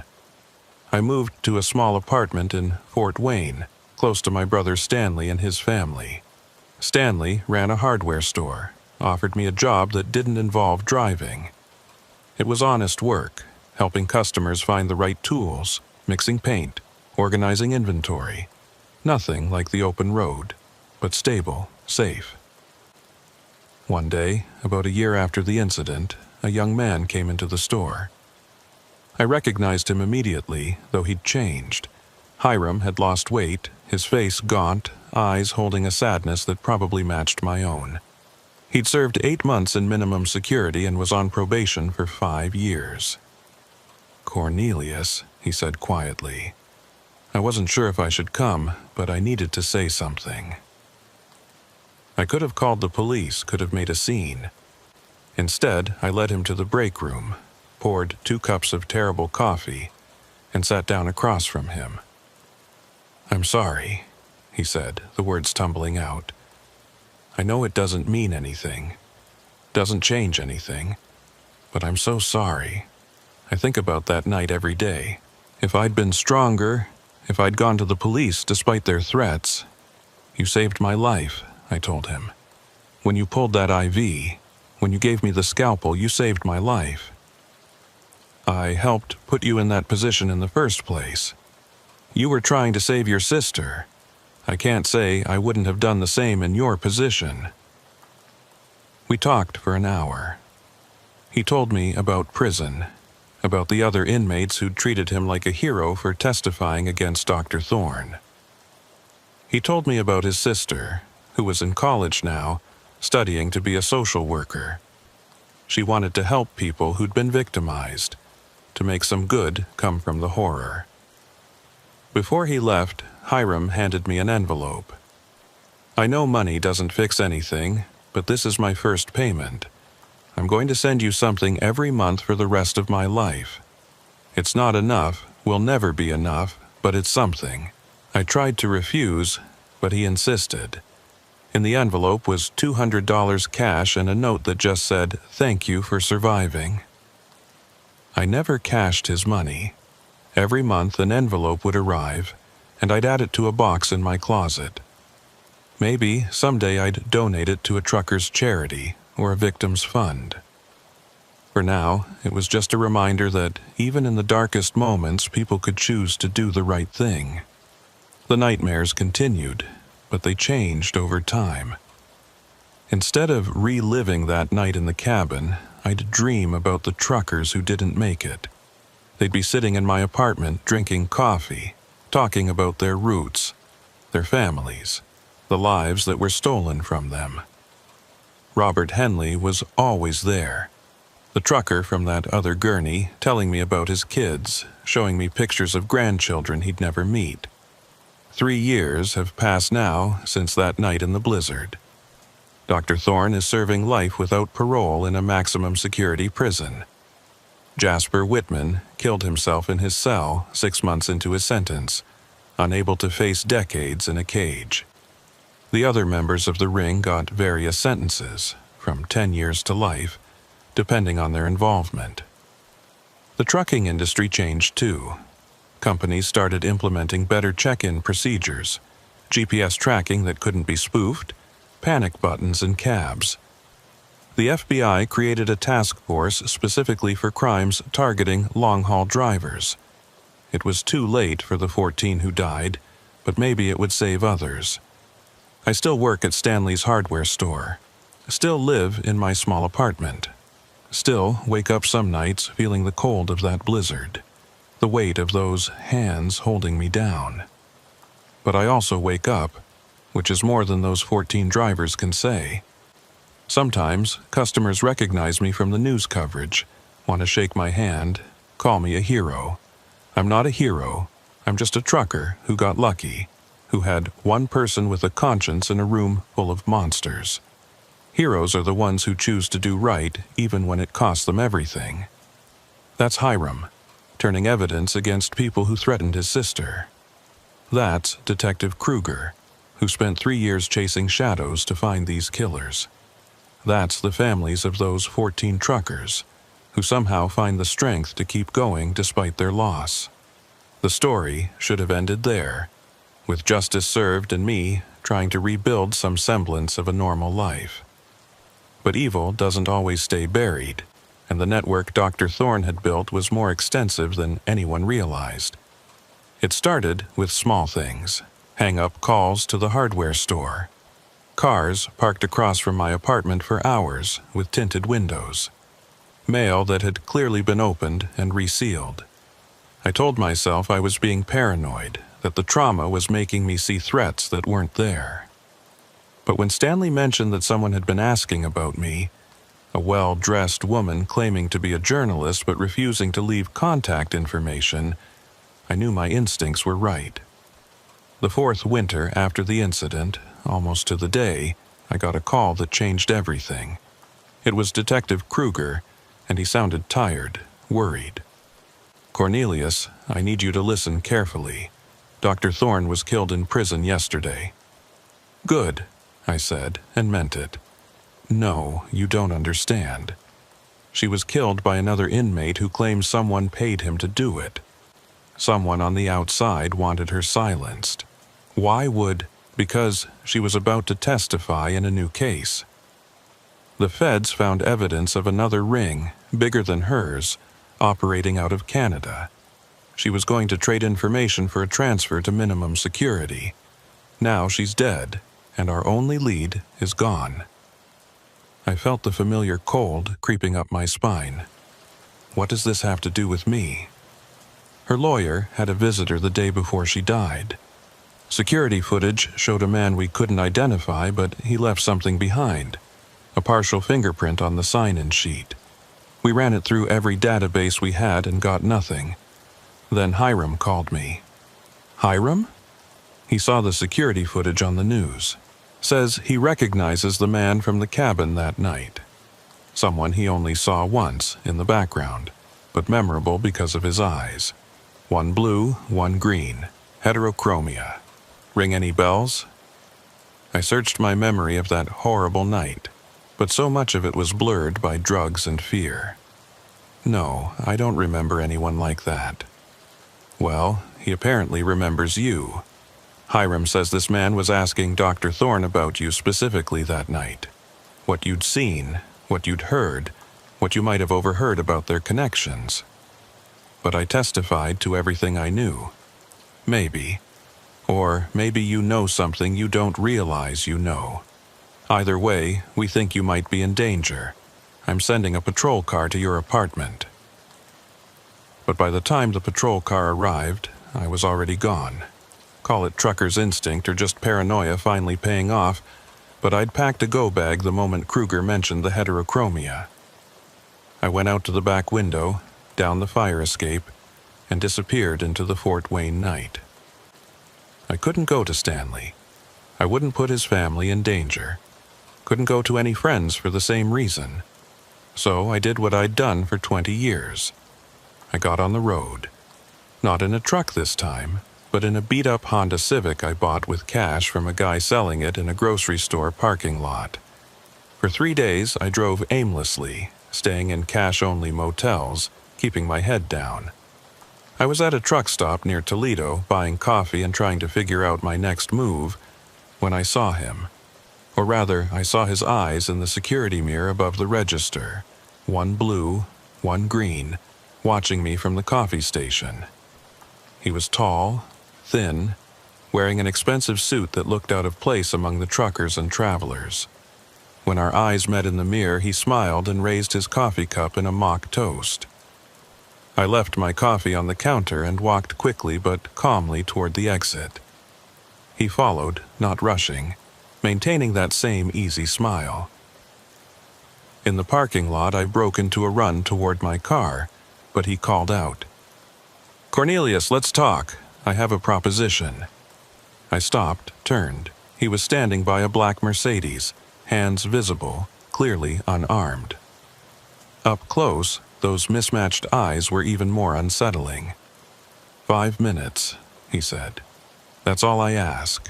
Then you can run, call the police, whatever makes you feel safe.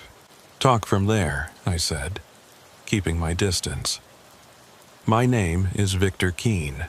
I represent certain interests that were inconvenienced by Dr. Thorne's operation. Not morally, you understand, but financially. She was sloppy, drew attention, made the entire industry harder to manage." "Industry? You mean murdering truckers for their organs?" "I mean providing life-saving medical services to those who can afford them. But let's not debate ethics. I'm here to offer you something Dr. Thorne never could. Complete safety. In exchange for what? Silence. Complete and total silence. You've testified, justice was served, story over. But if more investigations happen, if more questions get asked, if you cooperate with this new Canadian inquiry, well, that would be problematic. You're threatening me. No, I'm offering you a business arrangement.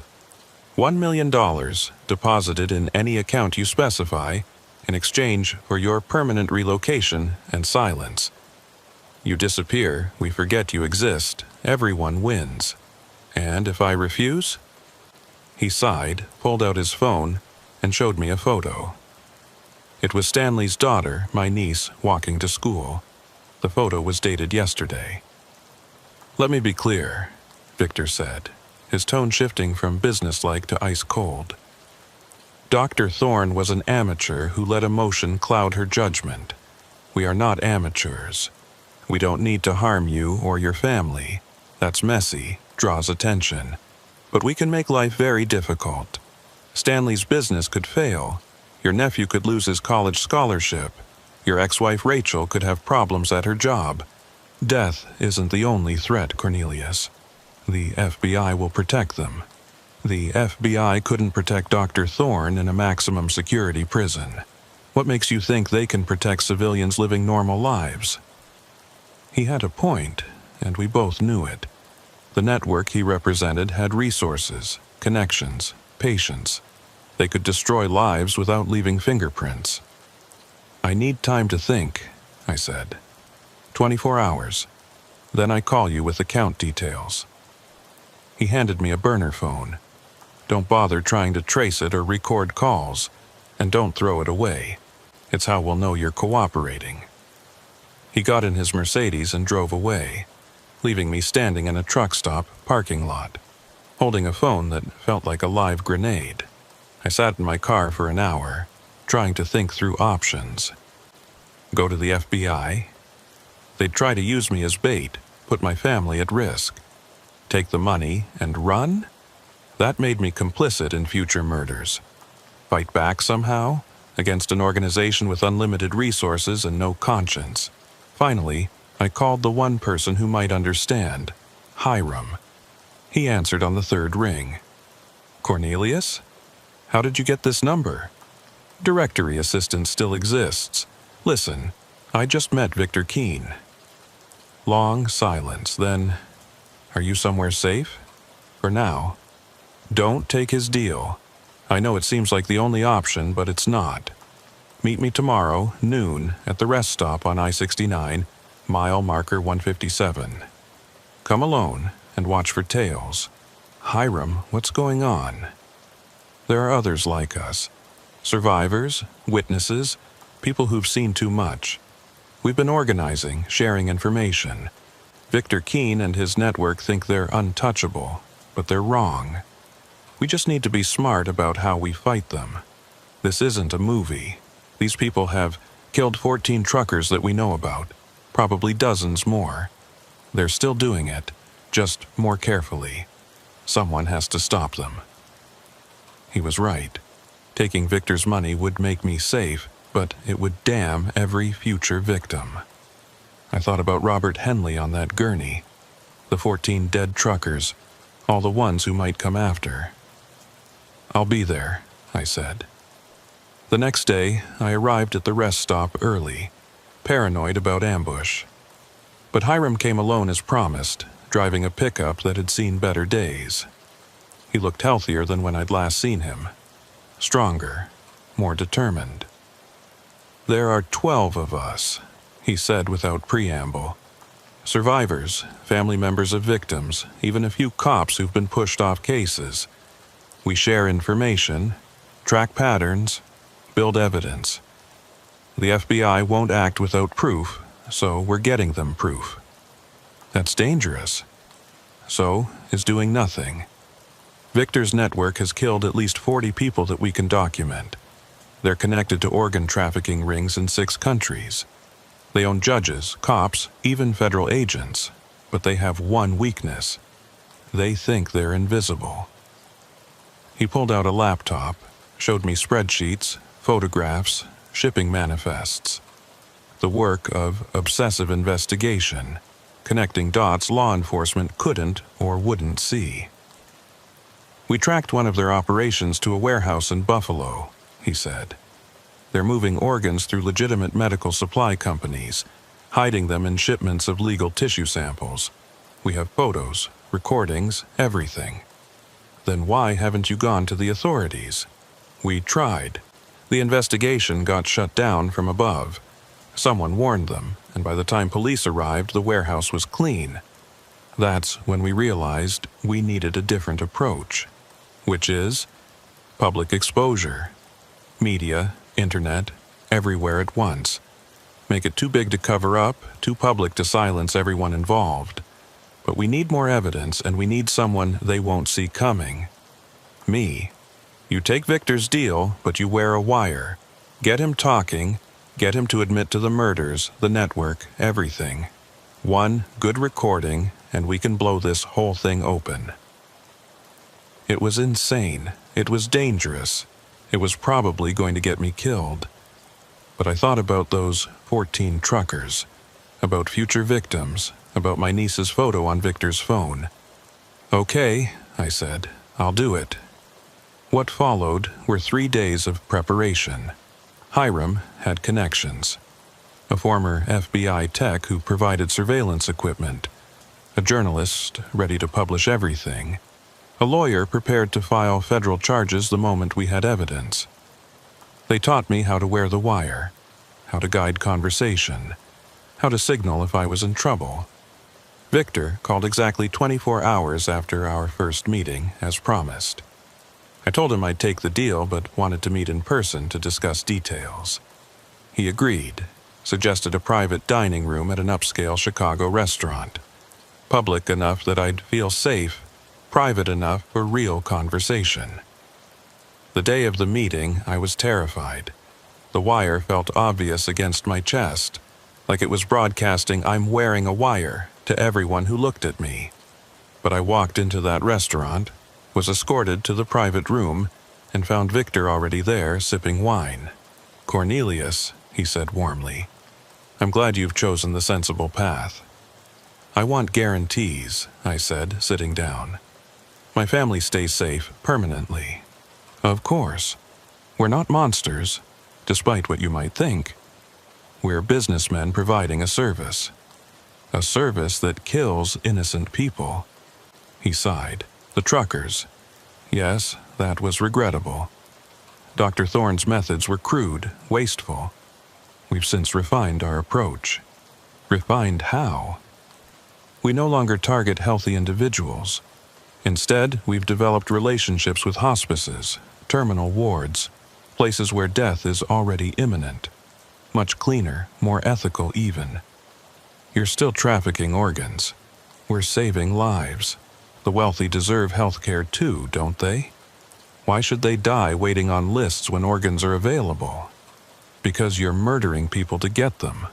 We're, past tense. As I said, we've evolved." He poured me wine, which I didn't touch. "The truckers were Dr. Thorne's project. Unsanctioned, I might add. When we discovered what she was doing, we were appalled." "So appalled, you let her continue for 5 years?" "We didn't know the full extent until your testimony. Once we did, we took action." "You had her killed." He smiled. "She had many enemies in prison.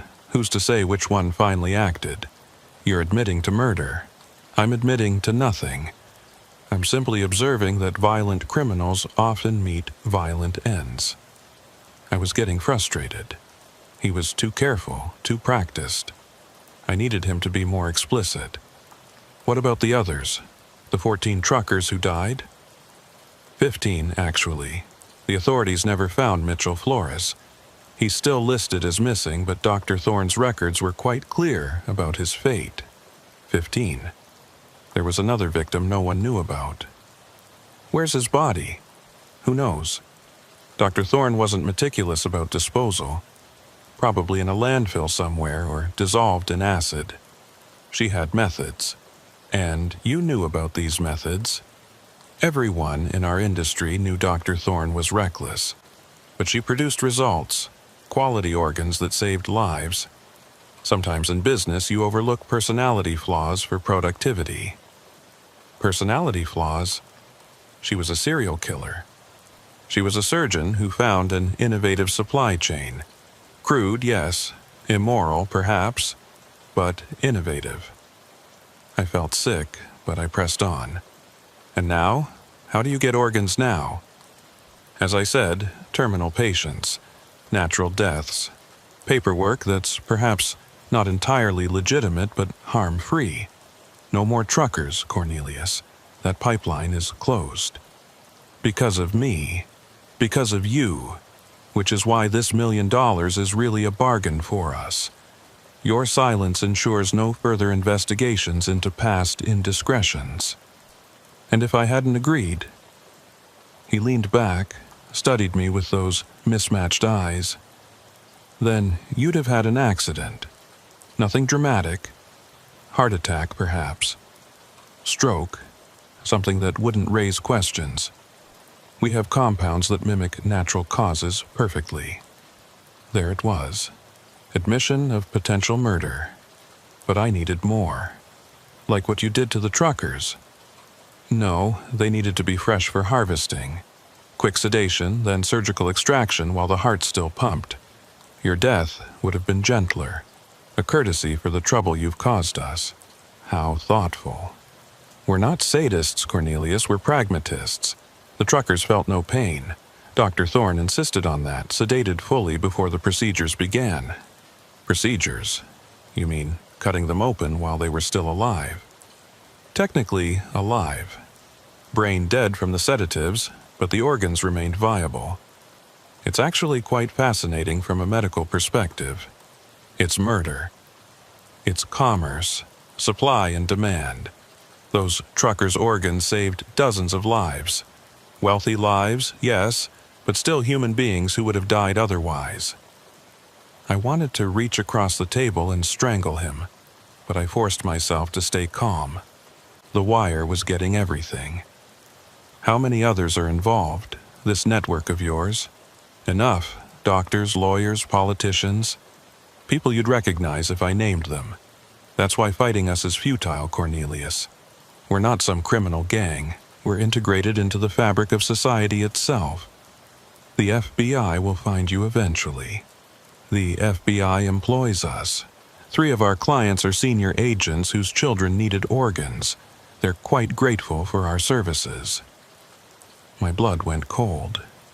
If he was telling the truth, the corruption went higher than anyone imagined. So, what now? I asked. I take your money and disappear? Exactly. We've prepared new identification, a complete history, even a job if you want it. You'll cease to be Cornelius, become someone else entirely, someone with no connection to trucking or organ harvesting or anything unpleasant. And my family will prosper. Stanley's hardware store will suddenly get a contract with a major chain. Your nephew's scholarship will be expanded. Your ex-wife will receive a promotion. Everyone wins, except the next victims. There won't be any next victims. I told you, we've evolved past such crude methods. I don't believe you. He shrugged. Belief isn't required. Only silence. He pulled out a tablet, showed me bank accounts, transfer authorizations, all ready to execute. $1 million waiting for my agreement.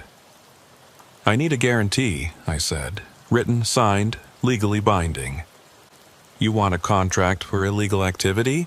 I want insurance. Something that ensures you keep your word, he laughed. Very well. I'll have our lawyers draft something. Carefully worded, of course, but sufficient for your needs. He stood up. We'll meet again tomorrow, same place, to finalize everything. After he left, I sat in that private dining room for 10 minutes, afraid to move. Afraid the wire would somehow reveal itself retroactively. Finally, I stood and walked out, trying to look casual despite the sweat soaking through my shirt. Hiram was waiting in a van 2 blocks away. The moment I got in, he asked, "Did you get it?" I pulled off the wire, handed it to the tech. Everything. Admission of murder, conspiracy, names of victims, even corruption in the FBI. The journalist, a woman named Patricia Knox, who'd been investigating organ trafficking for years, listened to the recording with tears in her eyes. "This is it," she said. "This breaks everything open." But I wasn't done. He mentioned Mitchell Flores, a 15th victim nobody knows about. We need to find his family, let them know. We will, Patricia promised. But first, we need to get this recording to people who can act on it. Real FBI, not the corrupted ones. How do we know who's clean? I have a contact, Hiram said. Agent Jennifer Maxwell. She's been investigating the organ rings independently, off the books because she suspects corruption in her department. She'll know what to do. That night, while Victor thought I was considering his contract, the recording was being copied, transcribed, and distributed to law enforcement agencies across 3 states. Patricia's story was written, ready to publish simultaneously in 6 major newspapers. The network that had seemed invincible was about to be exposed. The next day, I went to meet Victor as planned, but this time I wasn't alone. FBI agents, the clean ones, were positioned throughout the restaurant. State police surrounded the building. Everyone was ready. Victor arrived precisely on time, carrying a leather folder with what I assumed was the contract. He sat down, that same confident smile on his face. "Shall we conclude our business?" he asked. "Actually," I said, "I have a counteroffer." His smile faltered slightly. "Oh?" "Turn yourself in. Testify against the network. Take the deal the FBI is about to offer you." He started to stand, but the door opened and Agent Maxwell walked in, followed by 6 other agents. "Victor Keene," she said, "you're under arrest for conspiracy to commit murder, organ trafficking, and violation of federal medical regulations." He looked at me, those mismatched eyes showing surprise for the first time. "You wore a wire." "Yesterday, yes. Today I'm just the bait." As they cuffed him, he shook his head. "You have no idea what you've done. The people I work for, they don't forgive. They don't forget." "Neither do I," said. "Neither do the families of 15 dead truckers." The arrest of Victor Keene triggered a cascade of investigations. Patricia's story hit the front pages, causing national outrage. Within a week, 43 people were arrested across 6 states. The network, so confident in its invisibility, crumbled as members turned on each other for plea deals. They found Mitchell Flores's remains based on records recovered from Victor's encrypted files. His family finally had closure after 2 years of wondering. I attended his funeral, stood with the families of all 15 truckers, and we mourned together. The trials took 2 years. I testified in 8 of them, each time reliving that night in the cabin, but also the conversation with Victor. His admission, captured clearly on the wire, became the key piece of evidence that brought down the entire network. Victor got life without parole. His lawyers, all complicit in the network, were disbarred and imprisoned.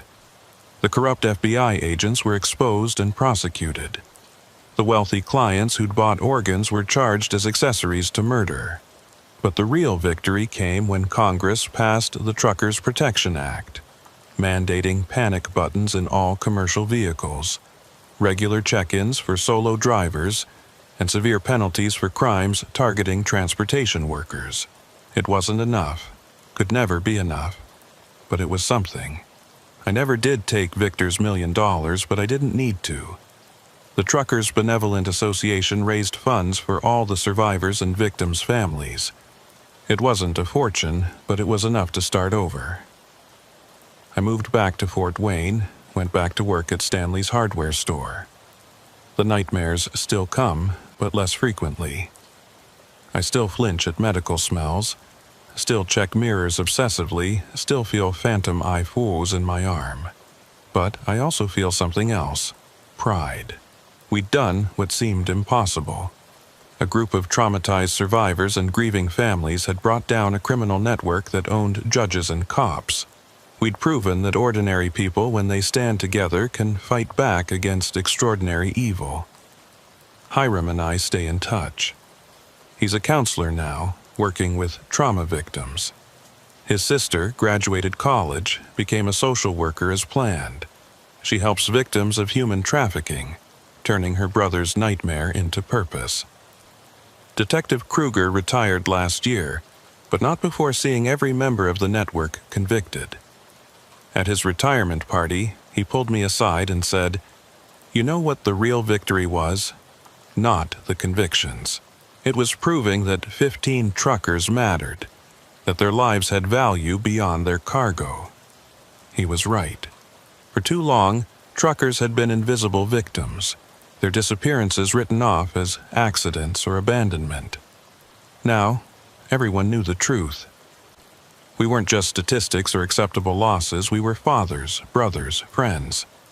We were human beings who deserved justice. As I write this, it's been 5 years since that blizzard. 5 years since Jasper's truck emerged from the snow to rescue me. I still drive sometimes, not trucks but regular cars, and every time I pass a semi on the highway, I think about the driver inside. Are they safe? Do they know about the panic button, the check-in procedures, the protections we fought to create? Most of all, I think about the 15 who didn't make it. Robert Henley, Mitchell Flores, and 13 others whose names are now engraved on a memorial at the Truckers' Hall of Fame. They didn't get to testify, didn't get to see justice served, didn't get to go home. But they're not forgotten. Their sacrifice exposed a horror that might have continued indefinitely. saved future lives we'll never be able to count. That's the thing about survival. It comes with responsibility. The responsibility to bear witness, to fight back, to ensure the dead aren't forgotten. Every time I tell this story, every time someone reads about what happened, those 15 truckers live again in memory. The storm that night nearly killed me. Jasper and his network tried to harvest me like cattle, but I survived, and that survival became a weapon against them. Sometimes the best revenge isn't violence or hatred, it's simply refusing to die, refusing to be silenced, refusing to let evil win. I still check weather reports obsessively, still avoid driving in blizzards, still feel my chest tighten when I see medical equipment. But I'm alive. I'm free. And somewhere out there, truckers are driving through the night a little bit safer because 15 of their brothers didn't die in vain. That's my story. Every word of it true, documented in court records and FBI files. It's a story of horror, but also of hope, of ordinary people facing extraordinary evil and winning, of justice delayed but not denied. If you're a trucker reading this, remember, trust your instincts. If someone seems too helpful, too convenient, too good to be true in bad weather, they probably are. Your life is worth more than any schedule, any cargo, any delivery deadline. And if you're ever outside Chicago in a blizzard and someone offers to help, make sure you can see both their eyes are the same color. It might just save your life. My name is Amos, and I've been hauling freight across the Midwest for 18 years. Started when I was 25, right after I got out of the military, and trucking became my whole life. The open road, the solitude, the steady paycheck. It all made sense to me in a way that civilian life never quite did after Afghanistan. By the time this story happened, in late October of last year, I thought I'd seen everything the job could throw at me. I was wrong. It was a Thursday afternoon when dispatch called me with an unusual request. I was already loaded up in Indianapolis, carrying a shipment of medical supplies bound for Milwaukee, when they asked if I could make an additional stop in Chicago. Some specialty medical equipment needed to be delivered to a research facility on the south side. The pay was exceptional, triple the normal rate for what should have been a simple 2-hour detour. The client's name is Ezekiel Marsh, the dispatcher told me. He runs a private medical research facility. Says it's extremely time-sensitive, some kind of experimental treatment that can't be delayed. I should have asked more questions. Should have wondered why a research facility would need a delivery at 11 p.m. on a Thursday night. Should have questioned why they were paying so much for what seemed like a routine drop-off. But I'd been driving for 16 hours already. I was tired, and the money was too good to pass up. My daughter Emma was starting college next year, and every extra dollar helped. The address they gave me was in an industrial district I'd never delivered to before. One of those areas that had been thriving in the 1960s, but had been slowly dying ever since. As I drove through the empty streets, my GPS kept trying to recalculate, confused by roads that existed on the map but seemed to lead nowhere. Half the streetlights were out, and the ones that worked cast this sickly orange glow that made everything look diseased. The building itself was massive, a 6-story brick structure that took up an entire city block. According to the faded sign above the main entrance, it used to be St. Bartholomew's Hospital, established 1923, but it had clearly been abandoned for years. Windows were boarded up, graffiti covered the lower walls, and weeds grew through cracks in the parking lot. This couldn't be right. I double-checked the address, then triple-checked it. This was definitely the place. I tried calling the client, Ezekiel Marsh, using the number dispatch had given me. It rang once. Then a voice answered immediately, like he'd been waiting by the phone. "Amos, you're here? Excellent." I'll meet you at the loading dock on the east side of the building." His voice was cultured, educated, with just a trace of an accent I couldn't place. European, maybe, but filtered through years of American living. "Mr. Marsh, this building looks abandoned. Are you sure? Appearances can be deceiving. We maintain a low profile for security reasons. Valuable research, you understand. Please, the loading dock, east side." The loading dock was in better condition than the rest of the building, with newer concrete and functioning lights. As I backed my trailer up to the platform, a door opened and 3 men emerged. 2 were young, maybe mid-20s, wearing white lab coats that looked too clean, too new. The third was older, probably 60, with silver hair and piercing gray eyes. He walked with the confidence of someone used to being obeyed. "Mr. Amos," he said, extending his hand. "Ezekiel Marsh. Thank you for accommodating our unusual schedule." His handshake was firm but cold, his skin surprisingly soft for someone his age. Up close, I noticed his lab coat had small dark stains on the sleeves, the kind that looked like old blood that hadn't quite washed out. "Where do you want the equipment?" I asked, trying to keep things professional despite my growing unease. "We'll handle the unloading. But first, there's been a slight complication. The freight elevator's temporarily out of service. We'll need to use the interior stairs, which means breaking down the larger items. Would you mind assisting?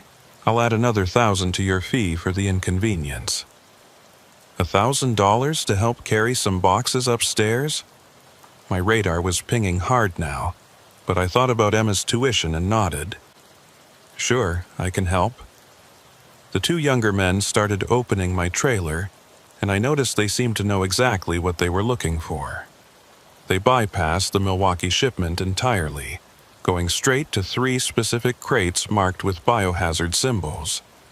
Those weren't on my manifest. I would have remembered biohazard materials. They required special documentation. "Hold on," I said. "Those crates aren't supposed to be here. They're not on my shipping list."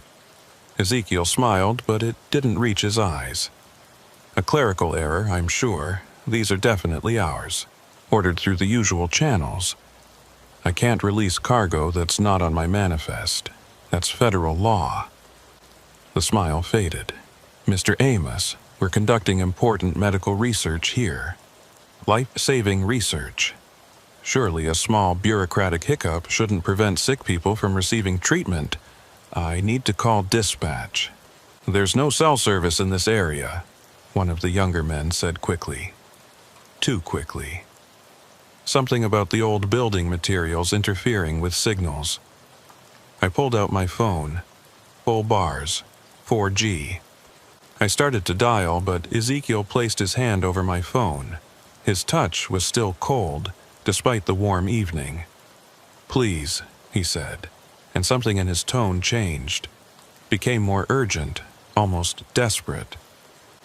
"These supplies are critical. We have patients depending on them."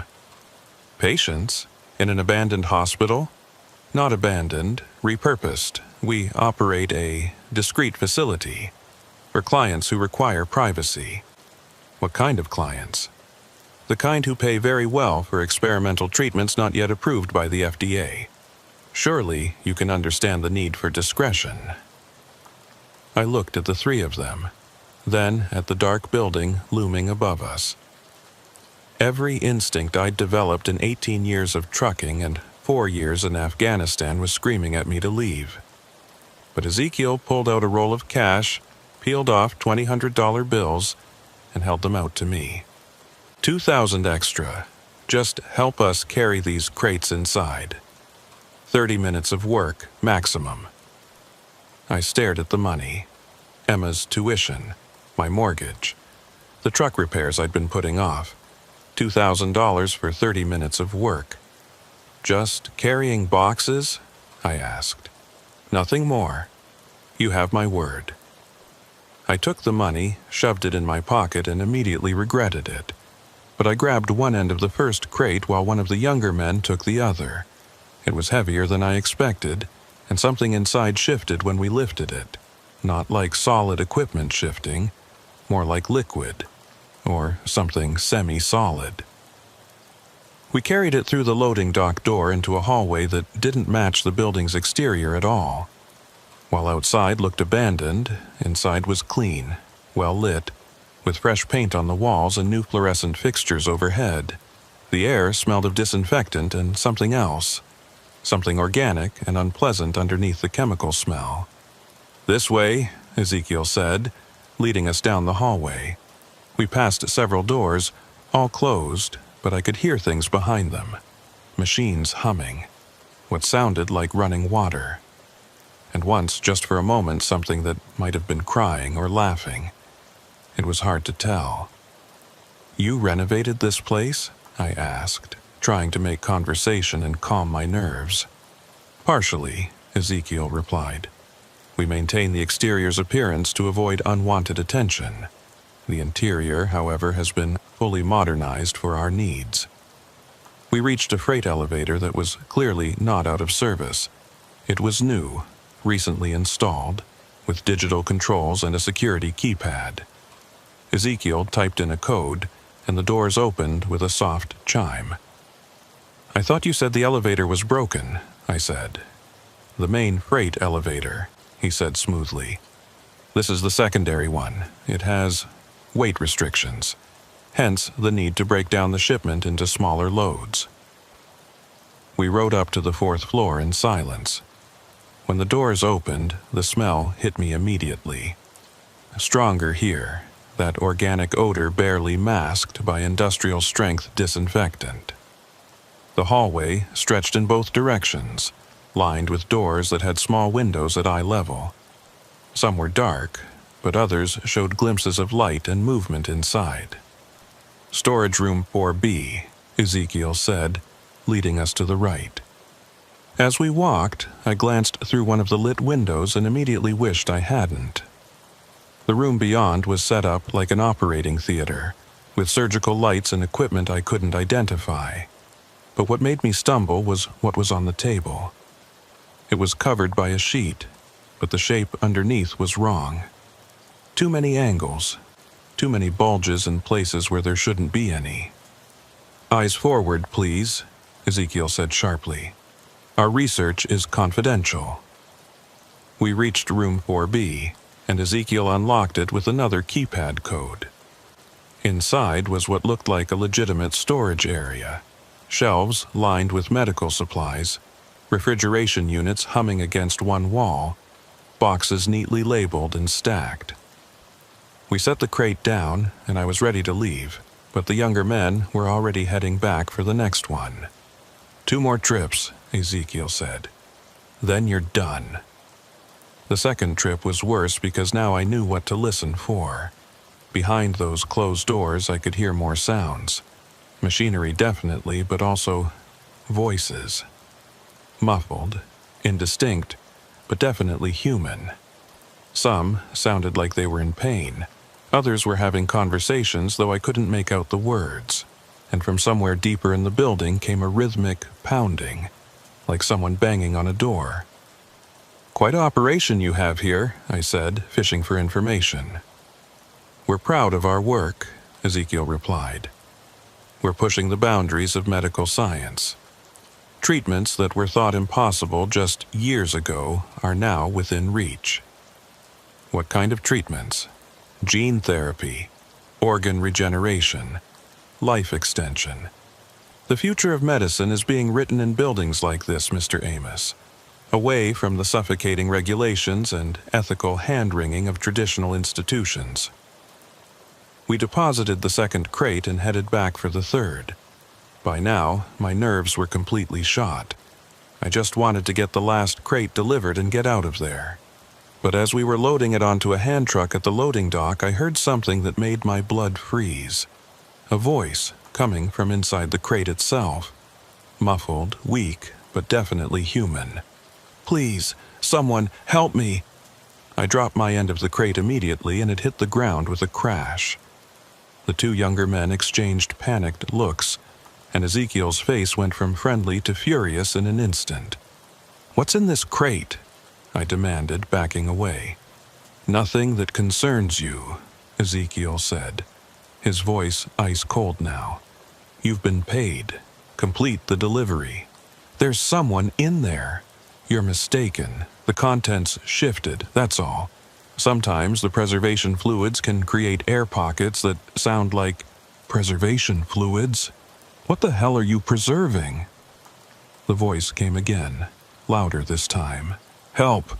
Can anyone hear me? Please!" It was a man's voice, terrified, desperate. I moved toward the crate, but one of the younger men stepped in front of me. He'd pulled back his lab coat, revealing a pistol tucked into his waistband. "I think you should leave now," he said. "Not without knowing what's in that crate." "That would be inadvisable," Ezekiel said. He'd pulled out his phone and was typing something. "You have family, don't you, Mr. Amos? A daughter, Emma, starting at Northwestern next year. Pre-med, according to her social media. Very ambitious." My blood went cold. "How do you—" "We research everything, Mr. Amos, everyone. It's remarkable what you can learn with the right resources. For instance, your ex-wife Linda lives at 482 Maple Street in Naperville. Your daughter spends weekends there. They're probably asleep right now, safe and sound. It would be tragic if something were to disturb that peace. You're threatening my family? I'm encouraging you to make smart decisions. Walk away now. Forget what you think you heard, and everyone stays safe. Or continue asking questions and accept the consequences." The man in the crate was pounding now, screaming. The sound was horrible, desperate, the sound of someone who knew they were running out of time. I had to make a decision. My family's safety versus whoever was in that crate. It wasn't really a choice at all, was it? But then I thought about what kind of man I'd be if I walked away. What kind of father? What would I tell Emma when she asked me why I looked so haunted? How could I live with myself? "Let him out," I said. "Let him out and I'll leave. I won't say anything to anyone. Just let whoever's in there go." Ezekiel laughed, a sound without any warmth. "You really don't understand what you've stumbled into, do you? This isn't some small operation. We have clients across the country, powerful clients, the kind who don't accept disappointment. I don't care about your clients, there's a person in that box." "Not for much longer," one of the younger men muttered, and the other one shot him a sharp look. That's when I made my move. 18 years of loading and unloading had kept me in shape, and 4 years in the military had taught me how to fight. I grabbed the hand truck and swung it like a bat, catching the armed man in the side of the head. He went down hard, the gun skittering across the concrete. The other young man lunged at me, but I'd already grabbed a crowbar from my truck's toolkit. I caught him in the stomach, doubling him over, then pushed past him toward the crate. Ezekiel was backing away, still typing on his phone, probably calling for help. I jammed the crowbar into the crate's lid and started prying. The wood splintered, revealing some kind of complex locking mechanism underneath. But I could see air holes now, and fingers pushing through them, desperate, grasping. "Hold on," I shouted. "I'm getting you out." "Behind you," the voice inside warned. I spun just as the man I'd hit with the hand truck was getting up, reaching for his gun. I threw the crowbar at him, making him duck, then rushed him. We went down together, wrestling for the weapon. He was younger, but I was bigger, and desperation gave me strength. I managed to get the gun away and scrambled to my feet, pointing it at all three of them. "Open the crate," I ordered. "You have no idea what you're doing," Ezekiel said. "The person in there isn't who you think they are. They're not innocent." "I don't care. Open it." Ezekiel nodded to one of his men, who pulled out a keycard and swiped it across a reader on the crate's lock. There was a beep, Then a click, and the lid popped open. The man inside sat up gasping, his face pale and sweaty, his clothes soaked with some kind of clear fluid. He was middle-aged, balding, wearing what looked like a hospital gown. His arms were covered in injection marks, and there was a bandage around his head that was seeping blood. "Thank God," he gasped. "Thank you. I thought I was going to die in there." "Who are you?" I asked, keeping the gun trained on Ezekiel and his men. "My name is Dr. Harold Crenshaw. I was a researcher here, until I found out what they were really doing, which is, they're not conducting medical research. They're harvesting, taking organs, tissue, bone marrow from living subjects, some voluntary, desperate people who need money. Others," he looked at me with haunted eyes, "others aren't so willing." "You're delusional," Ezekiel said calmly. "Dr. Crenshaw suffered a psychotic break. We were transporting him to a psychiatric facility for treatment." "In a shipping crate?" I asked. "He became violent. It was for his own safety." Dr. Crenshaw laughed bitterly. "My own safety? You were taking me to the disposal site. I know too much. Just like Dr. Patterson knew too much. And Nurse Williams. And all the others who asked too many questions." "We need to go," I said to Crenshaw. "Can you walk?" He nodded, climbing out of the crate on shaky legs. "There are others," he said. "Other people in the building. Patients, subjects, whatever you want to call them. We can't leave them." "We're leaving now," I said, backing toward my truck while keeping the gun on Ezekiel. "You won't make it 2 blocks," Ezekiel said. "I've already alerted security. They'll be here in minutes." As if on cue, I heard vehicles approaching, multiple engines coming fast. We had maybe 30 seconds before they arrived. "Get in the truck," I told Crenshaw, but he was shaking his head. "I can't leave them. Room 3C. There's a young woman there, Sarah. She's only 22. They took her kidney last week and they're planning to take the other one tomorrow. And room 3F, there's a man named James. They've been draining his bone marrow for months. We can't save everyone," I said, pulling him toward the truck. "We need to get out and call the police." "The police won't come," Ezekiel said, with that cold smile. "We have arrangements, understandings. You'd be surprised how many people benefit from our work." The vehicles were getting closer. I could see headlights now, 3 sets, converging on the loading dock. We were out of time. I made a split-second decision that probably saved our lives. Instead of trying to run to my truck, which was blocked in by the approaching vehicles, I grabbed Dr. Crenshaw and pulled him back into the building. Ezekiel's eyes widened in surprise. "Lock it down!" he shouted to his men. But we were already through the door, running down that too-clean hallway. Behind us, I heard Ezekiel yelling orders, feet pounding on concrete, radios crackling. The building that had seemed so quiet and controlled was suddenly alive with activity. Doors were opening, voices shouting, alarms beginning to wail. "This way," Crenshaw gasped, pulling me left at an intersection. "There's another exit through the old emergency room." We ran past more doors with those little windows, and now faces were pressed against them. Some looked desperate, others resigned. A few seemed barely conscious. How many people were being held here? "We have to help them," Crenshaw said again. "We help them by getting out and bringing real cops," I replied, though the image of those faces would haunt me forever. We burst through a set of double doors into what had once been the hospital's emergency room. It was mostly stripped now, just empty beds and broken equipment pushed against the walls. But there was an exit sign glowing above a door on the far side. That's when someone stepped out from behind an overturned gurney. Not one of Ezekiel's lab-coated assistants, but a massive man in security gear, carrying what looked like a tactical shotgun. His name tag read Obadiah. "Mr. Marsh wants you to return to the loading dock," he said, his voice surprisingly soft for such a large man. "Both of you." I still had the pistol I'd taken, and I raised it, though my hands were shaking. "We're leaving."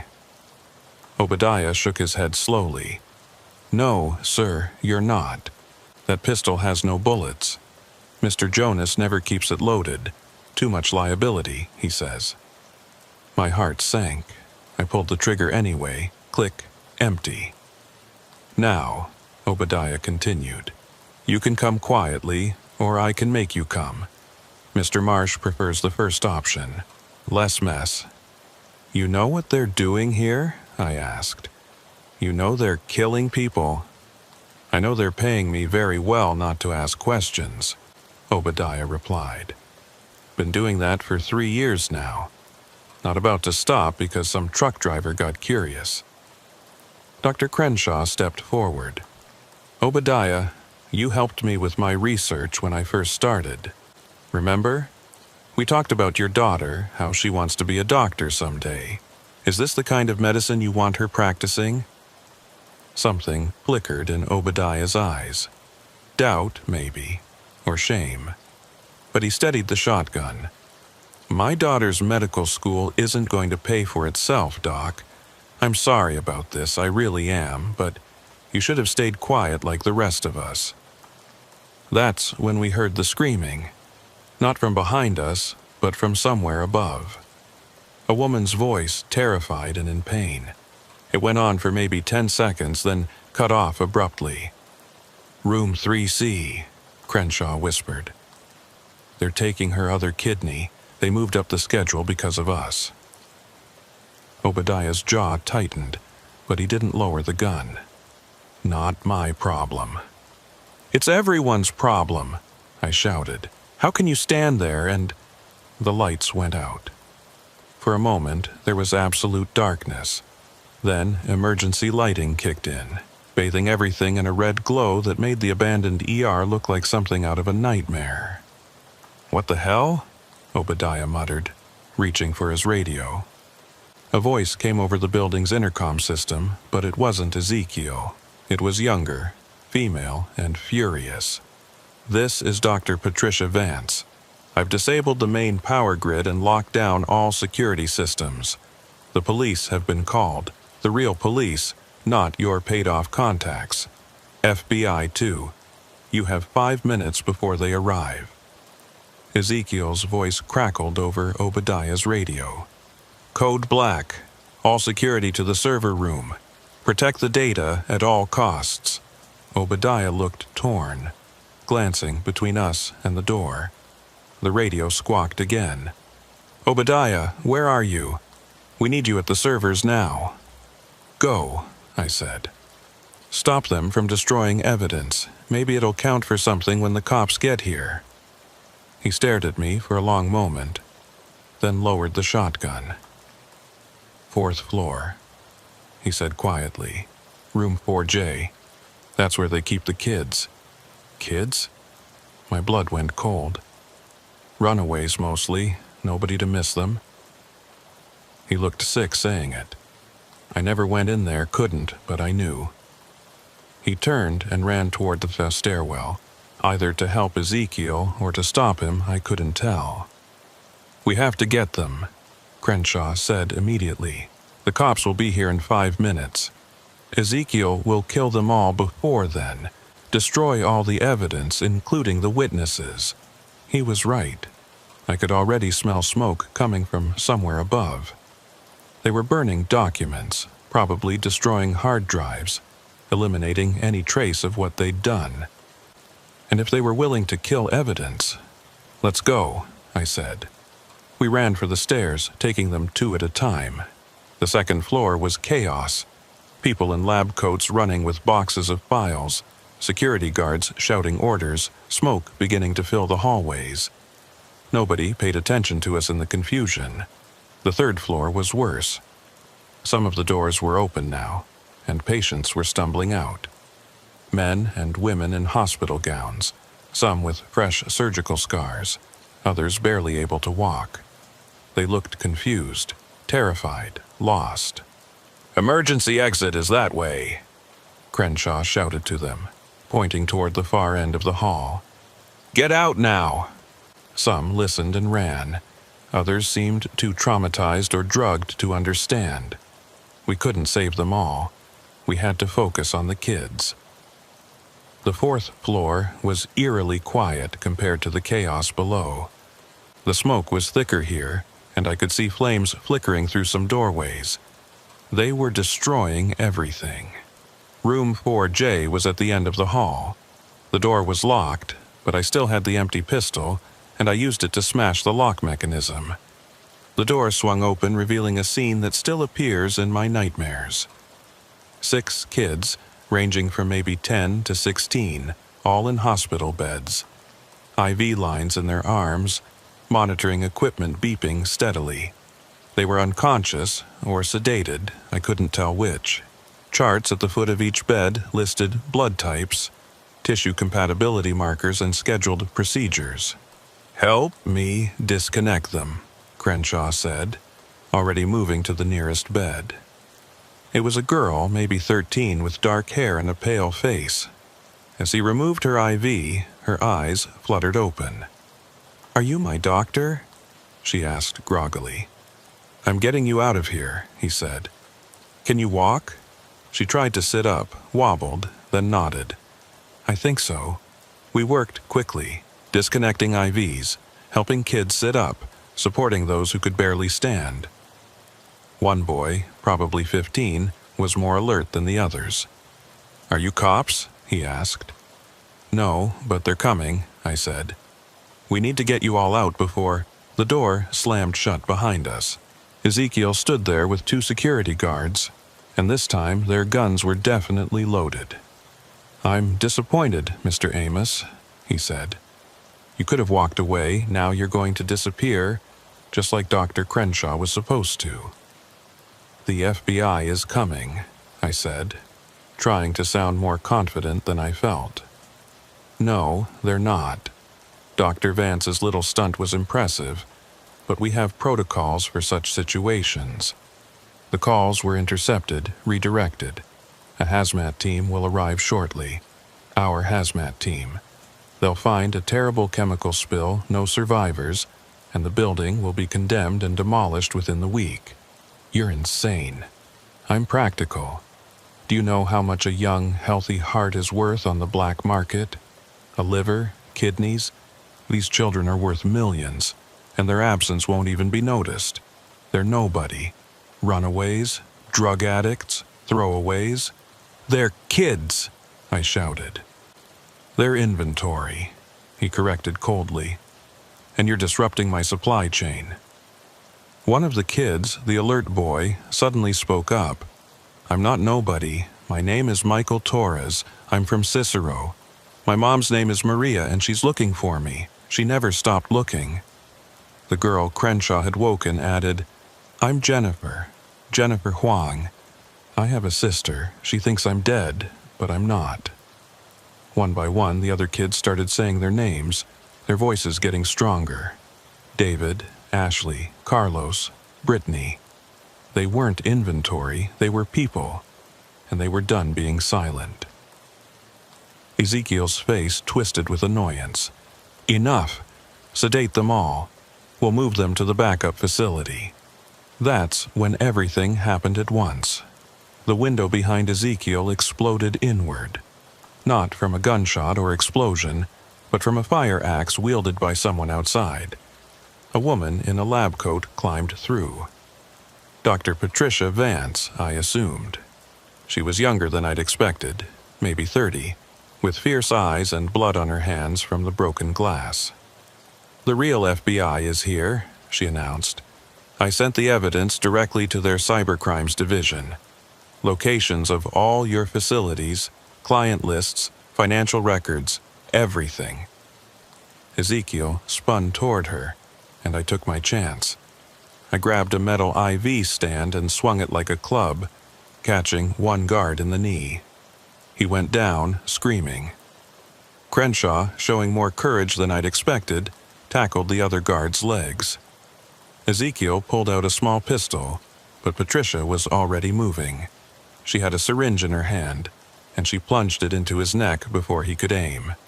He dropped the gun, his eyes going wide.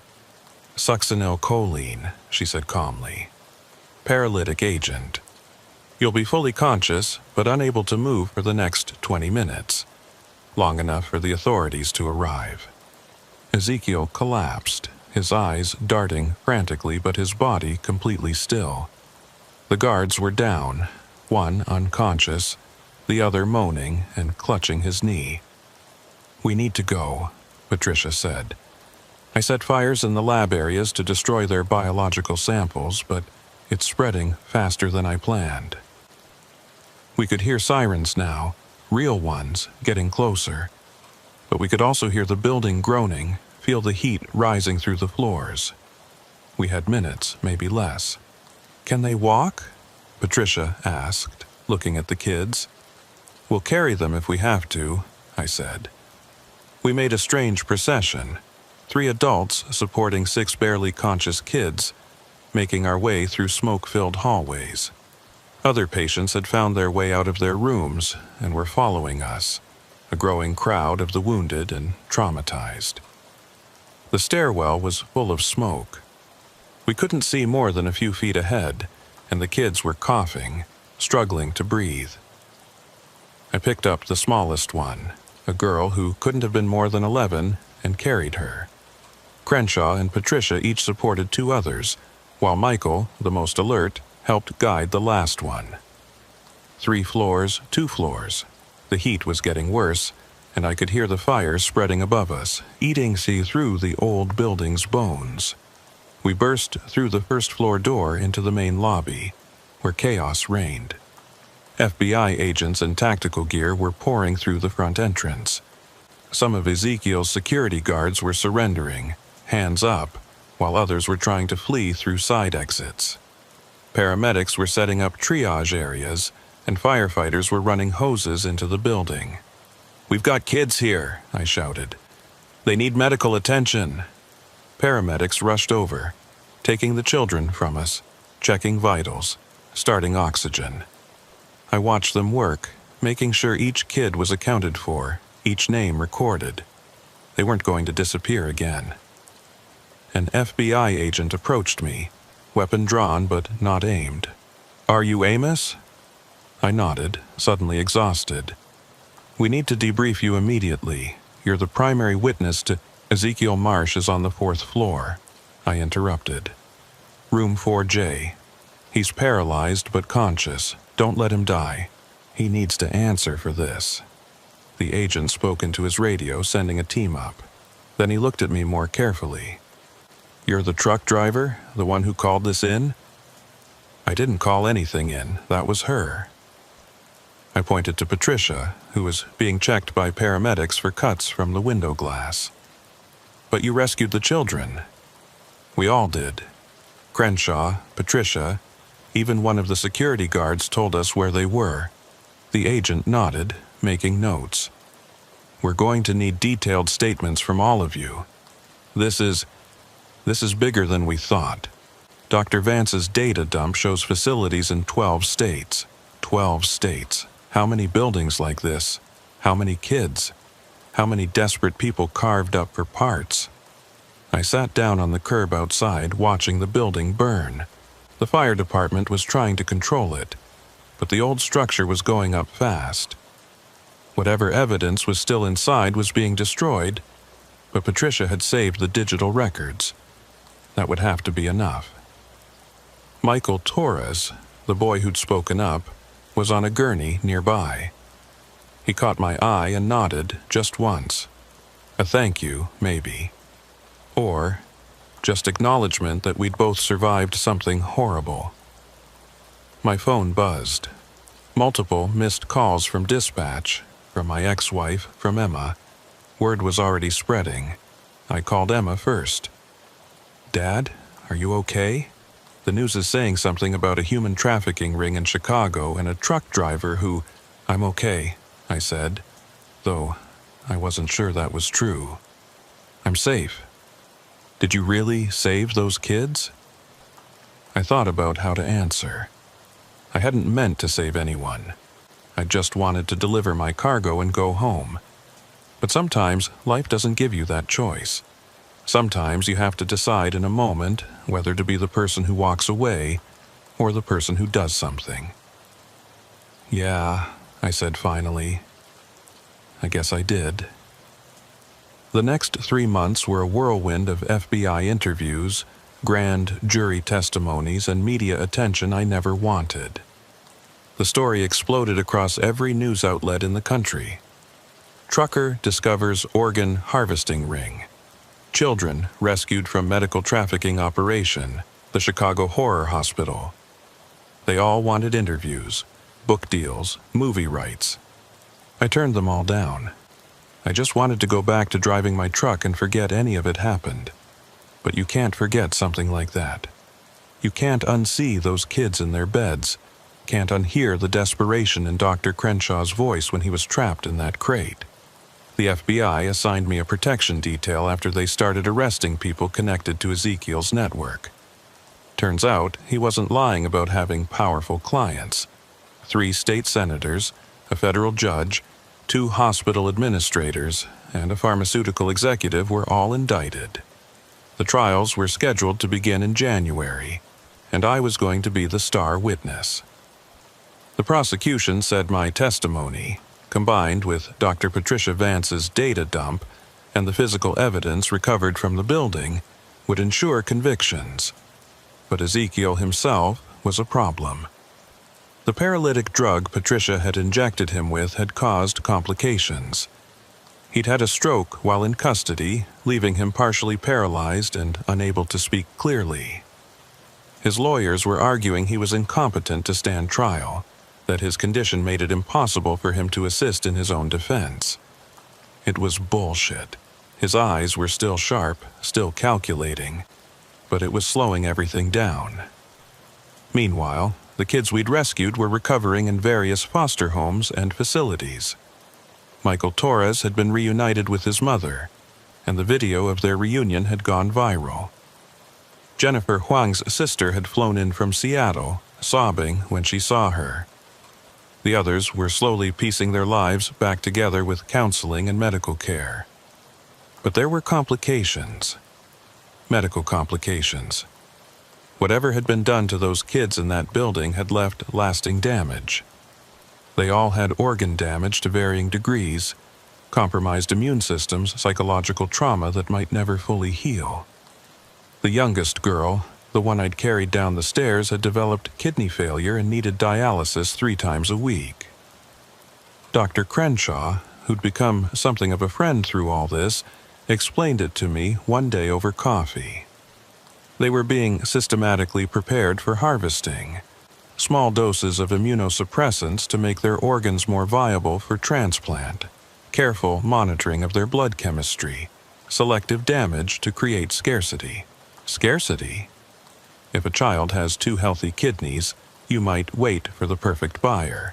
But if one kidney is failing, suddenly the other becomes much more valuable. Supply and demand, even in horror. I wanted to throw up. How could you work there? How could you not know? He stared into his coffee. I did know. Part of me anyway. But I told myself I was doing legitimate research, that the subjects were volunteers, that the children were just runaways being given medical care. I was very good at lying to myself until I couldn't anymore. What changed? I found out about the disposal protocols. What happened to subjects who were no longer useful? There's a crematorium in the basement, industrial grade. They were burning evidence, literally. That's when I tried to leave, and that's when they decided I knew too much. We sat in silence for a while. Then he said something that chilled me more than anything else in this whole nightmare. It's not over, you know. Ezekiel's operation was just one tentacle of something much bigger. The demand for organs hasn't gone away. The wealthy clients haven't stopped needing transplants. Someone else is already filling the void. He was right. 2 weeks later, the FBI raided a warehouse in Detroit and found a similar operation. A week after that, another in St. Louis. The network was like a hydra. Cut off one head, 2 more appeared. And the really terrifying part was how professional it all was. These weren't back-alley criminals. They were doctors, nurses, people with medical degrees and hospital experience. I tried to go back to work, but it was impossible. Every time I got a call for a delivery to a medical facility, I'd break out in a cold sweat. Every time I saw an abandoned building, I wondered what might be happening inside. My employer was understanding at first, but after I turned down the 5th delivery in a row, they had to let me go. "I'm sorry, Amos," my dispatcher said, "but we need drivers who can actually drive." I understood, but understanding didn't pay the bills. My savings were running out, Emma's tuition was due, and I was sleeping maybe 3 hours a night on a good day. The protection detail had been reduced to periodic check-ins after no credible threats materialized, but I still jumped every time someone knocked on my door. That's when I got an unexpected call. It was Obadiah, the security guard from the building. He was calling from federal prison where he was serving 5 years for conspiracy charges. He'd cooperated with authorities, testified against Ezekiel's network, but he'd still been part of it. "I know I have no right to ask you for anything," he said, his voice tinny through the prison phone system. "But I need to tell you something. There's another facility, one the FBI doesn't know about." My hand tightened on the phone. "Where?" "Gary, Indiana. Old steel mill on the south side. Ezekiel mentioned it once when he thought I wasn't listening. Said it was the backup location if Chicago ever got compromised." "Why are you telling me this?" "Because I see those kids' faces every night when I close my eyes. Because my daughter won't talk to me anymore. Because maybe if I help stop this, it'll mean something. Tell the FBI." I did. They said without concrete evidence they can't get a warrant. An old steel mill in Gary describes about 20 buildings, but I remembered something else. Ezekiel had a partner, someone he only referred to as the surgeon. Real name is Dr. Simon Blackwood. He's supposed to be running the Gary facility. I wrote down everything Obadiah told me, then sat staring at the information.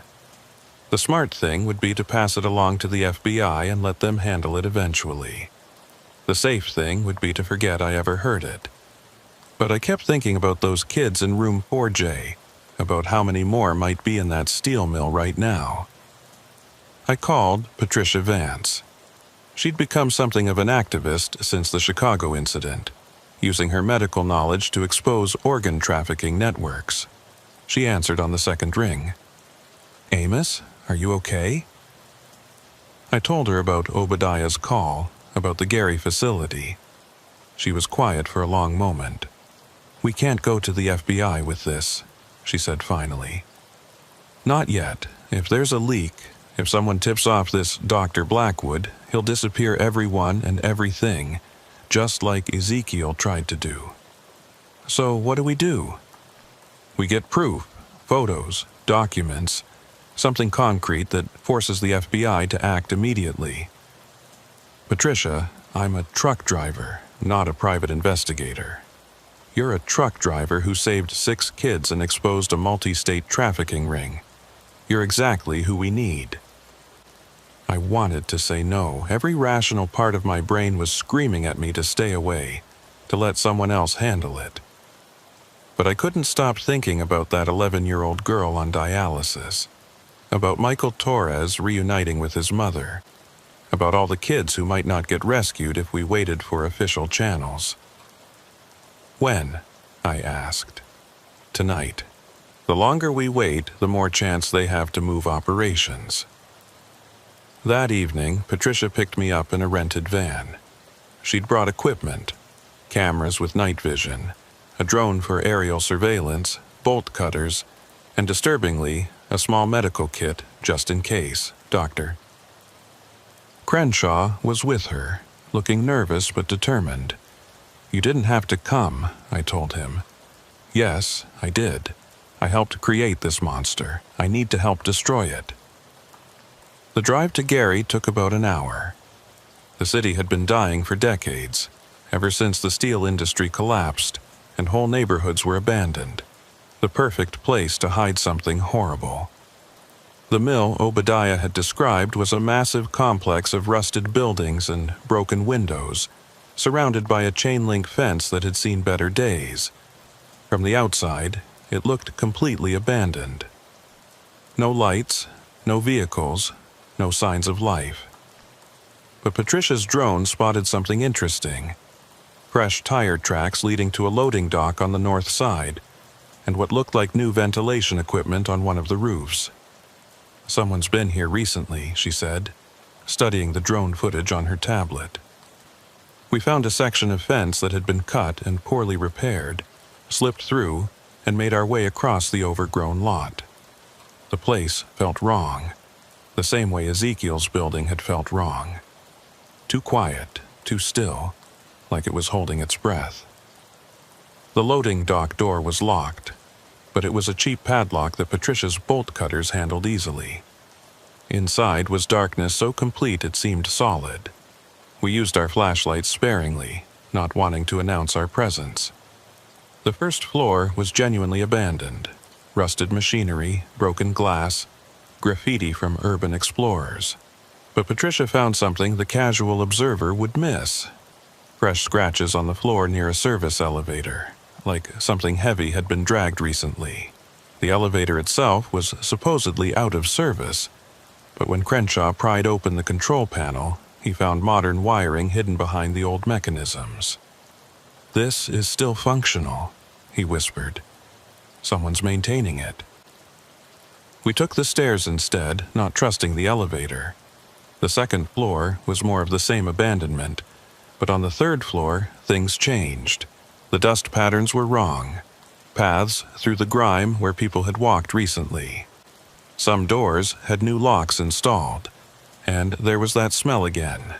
Disinfectant trying to mask something organic. Patricia was documenting everything with her camera when we heard it. Voices coming from somewhere above. We froze, listening. It was muffled, but definitely human speech. Multiple people having a conversation. We crept up to the fourth floor, where the voices were clearer. Light was coming from under one door at the end of the hall. As we got closer, we could make out words. "Schedule for tomorrow. 3 procedures, all high-priority clients." "Do we have the necessary inventory?" 2 confirmed. Still waiting on the 3rd. "The courier should arrive tonight. Make sure receiving is ready." Courier.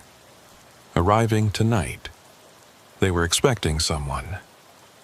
Patricia looked at me, her face pale in the dim light. We had to make a decision. Document what we could and leave, or try to see what was behind that door. Before we could decide, we heard footsteps on the stairs below us.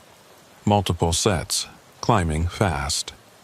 Someone else was arriving, and we were trapped on the 4th floor with nowhere to hide. Crenshaw grabbed my arm and pointed to a door marked Maintenance. It was unlocked, and we slipped inside just as the footsteps reached our floor. The room was full of old cleaning supplies and equipment, with barely enough space for the 3 of us to crouch behind a large industrial sink. Through a crack in the door, we watched as 4 people walked past.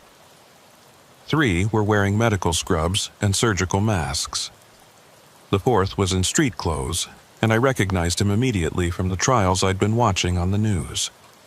It was Dr. Kenneth Reeves, the pharmaceutical executive who'd been indicted in Ezekiel's case. He was out on bail, awaiting trial, and supposedly under house arrest with an ankle monitor. Yet here he was, walking into what was clearly another organ trafficking facility. "We need to get out," Patricia whispered. "Now we have proof. Reeves being here violates his bail conditions. The FBI will have to act." But as we started to leave our hiding spot, we heard something that stopped us cold. A child crying. Not from the room where the voices were, but from somewhere else on the floor. Young.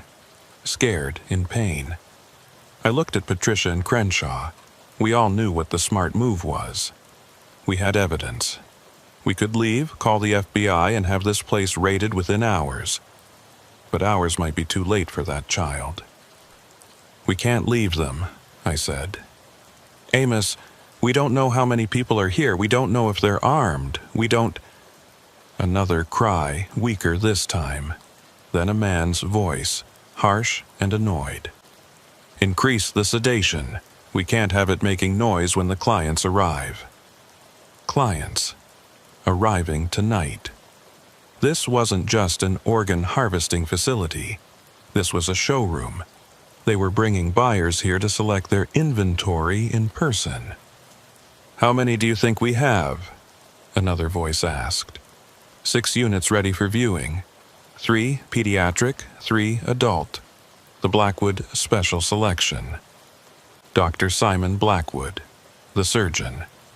He was here, and he had 6 people ready to be parted out to the highest bidder. We couldn't wait for the FBI. By the time they arrived, those 6 people might be gone, disappeared into the network's transportation system, never to be seen again. We had to do something now. But what could 3 people do against an unknown number of criminals in a building we didn't know, with no weapons and no backup? That's when Crenshaw surprised me. "I have an idea," he whispered, "but it's dangerous, and it might get us all killed." "Let's hear it," I said. "Every medical facility, even an illegal one, has to have certain safety protocols. Oxygen tanks, anesthesia, volatile chemicals. If we can find their storage area and create a controlled leak, the fumes would force an evacuation. They'd have to get everyone out." "Including the victims," Patricia added, understanding immediately. "Exactly. And in the chaos, we call 911, report a chemical leak at this address. Hazmat teams, fire department, police, everyone would respond. The criminals couldn't stop that many witnesses." It was insane. It was dangerous. It could go wrong in 1,000 different ways, but it was better than doing nothing. "Where would they store that stuff?" I asked. Crenshaw thought for a moment. "Basement, probably. Away from the procedure rooms, but easily accessible. We'd need to find the service areas." We slipped out of the maintenance room and headed back toward the stairs. The voices from the lit room continued, discussing preparations for the client's arrival. We had maybe an hour before this place became a lot more crowded. The basement was a maze of rusted pipes and abandoned machinery, but Crenshaw knew what to look for. We found the storage area behind a door marked with hazmat symbols, new ones, recently applied.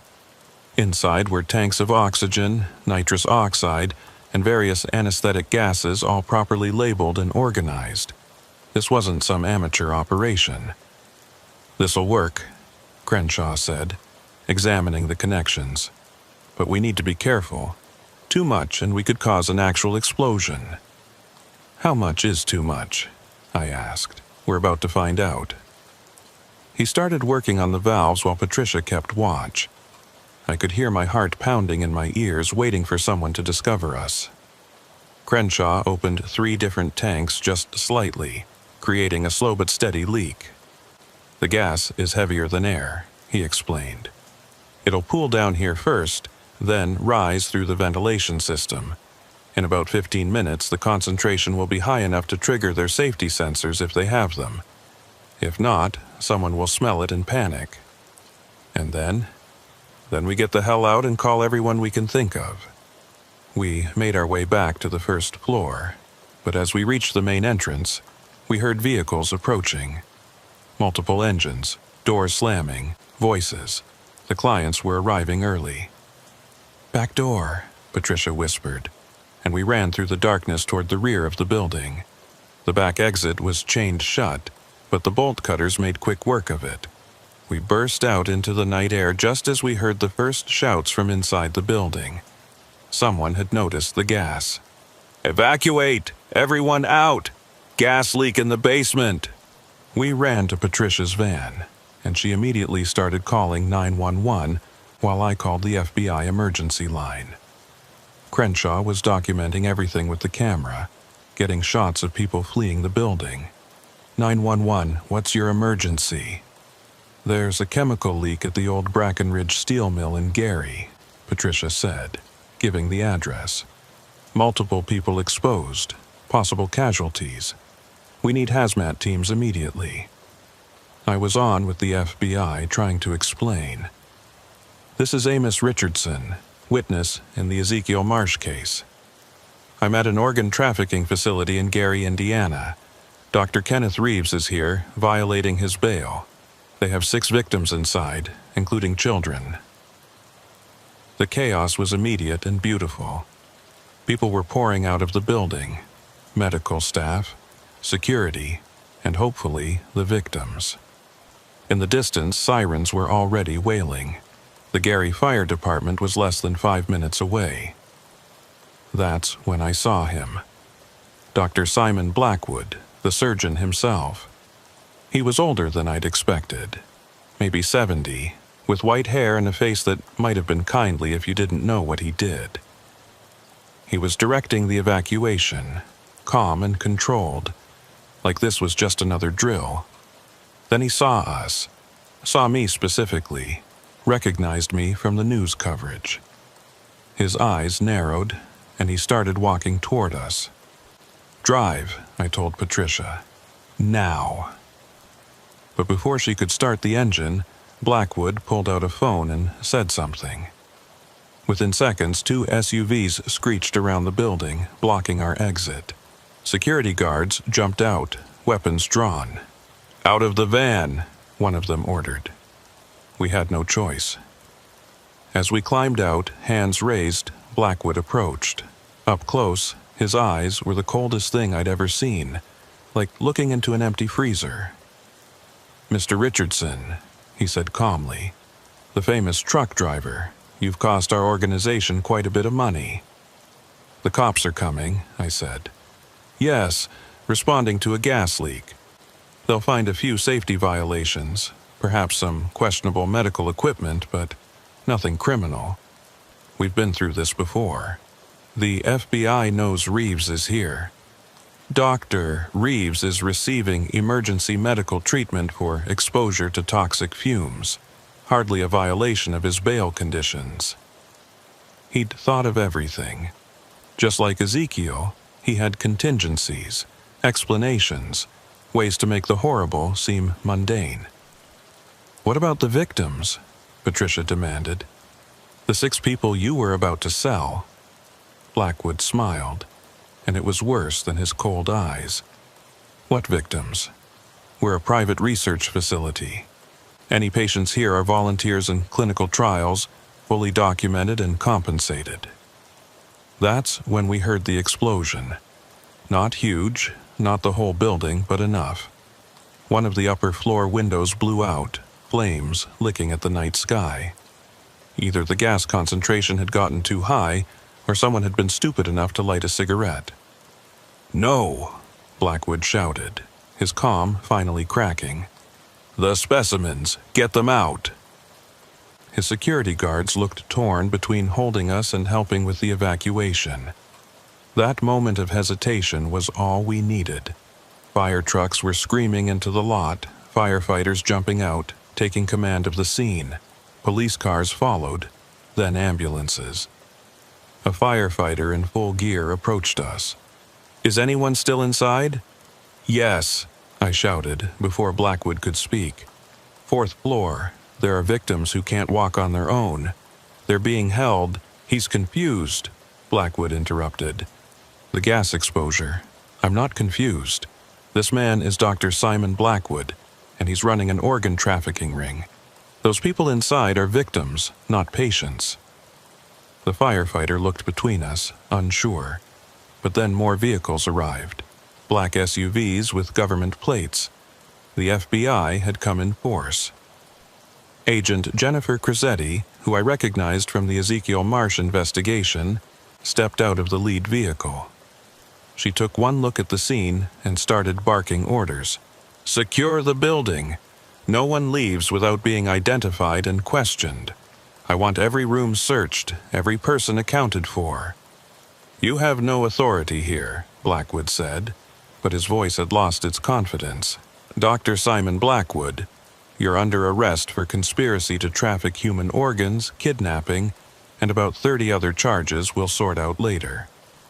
She nodded to her agents, who moved in with handcuffs. Blackwood looked at me with those cold eyes one last time. "You have no idea what you've done. The people we serve, the power they have. You think Ezekiel was the top? He was middle management. You think I'm the boss? I'm just another surgeon. This goes so much higher than you can imagine." They dragged him away, still talking, still making threats, but I was focused on the building, where firefighters were emerging with stretchers. 6 of them, just like Blackwood had said. But these weren't specimens or inventory, they were people. One of them was conscious, a young woman who couldn't have been more than 20.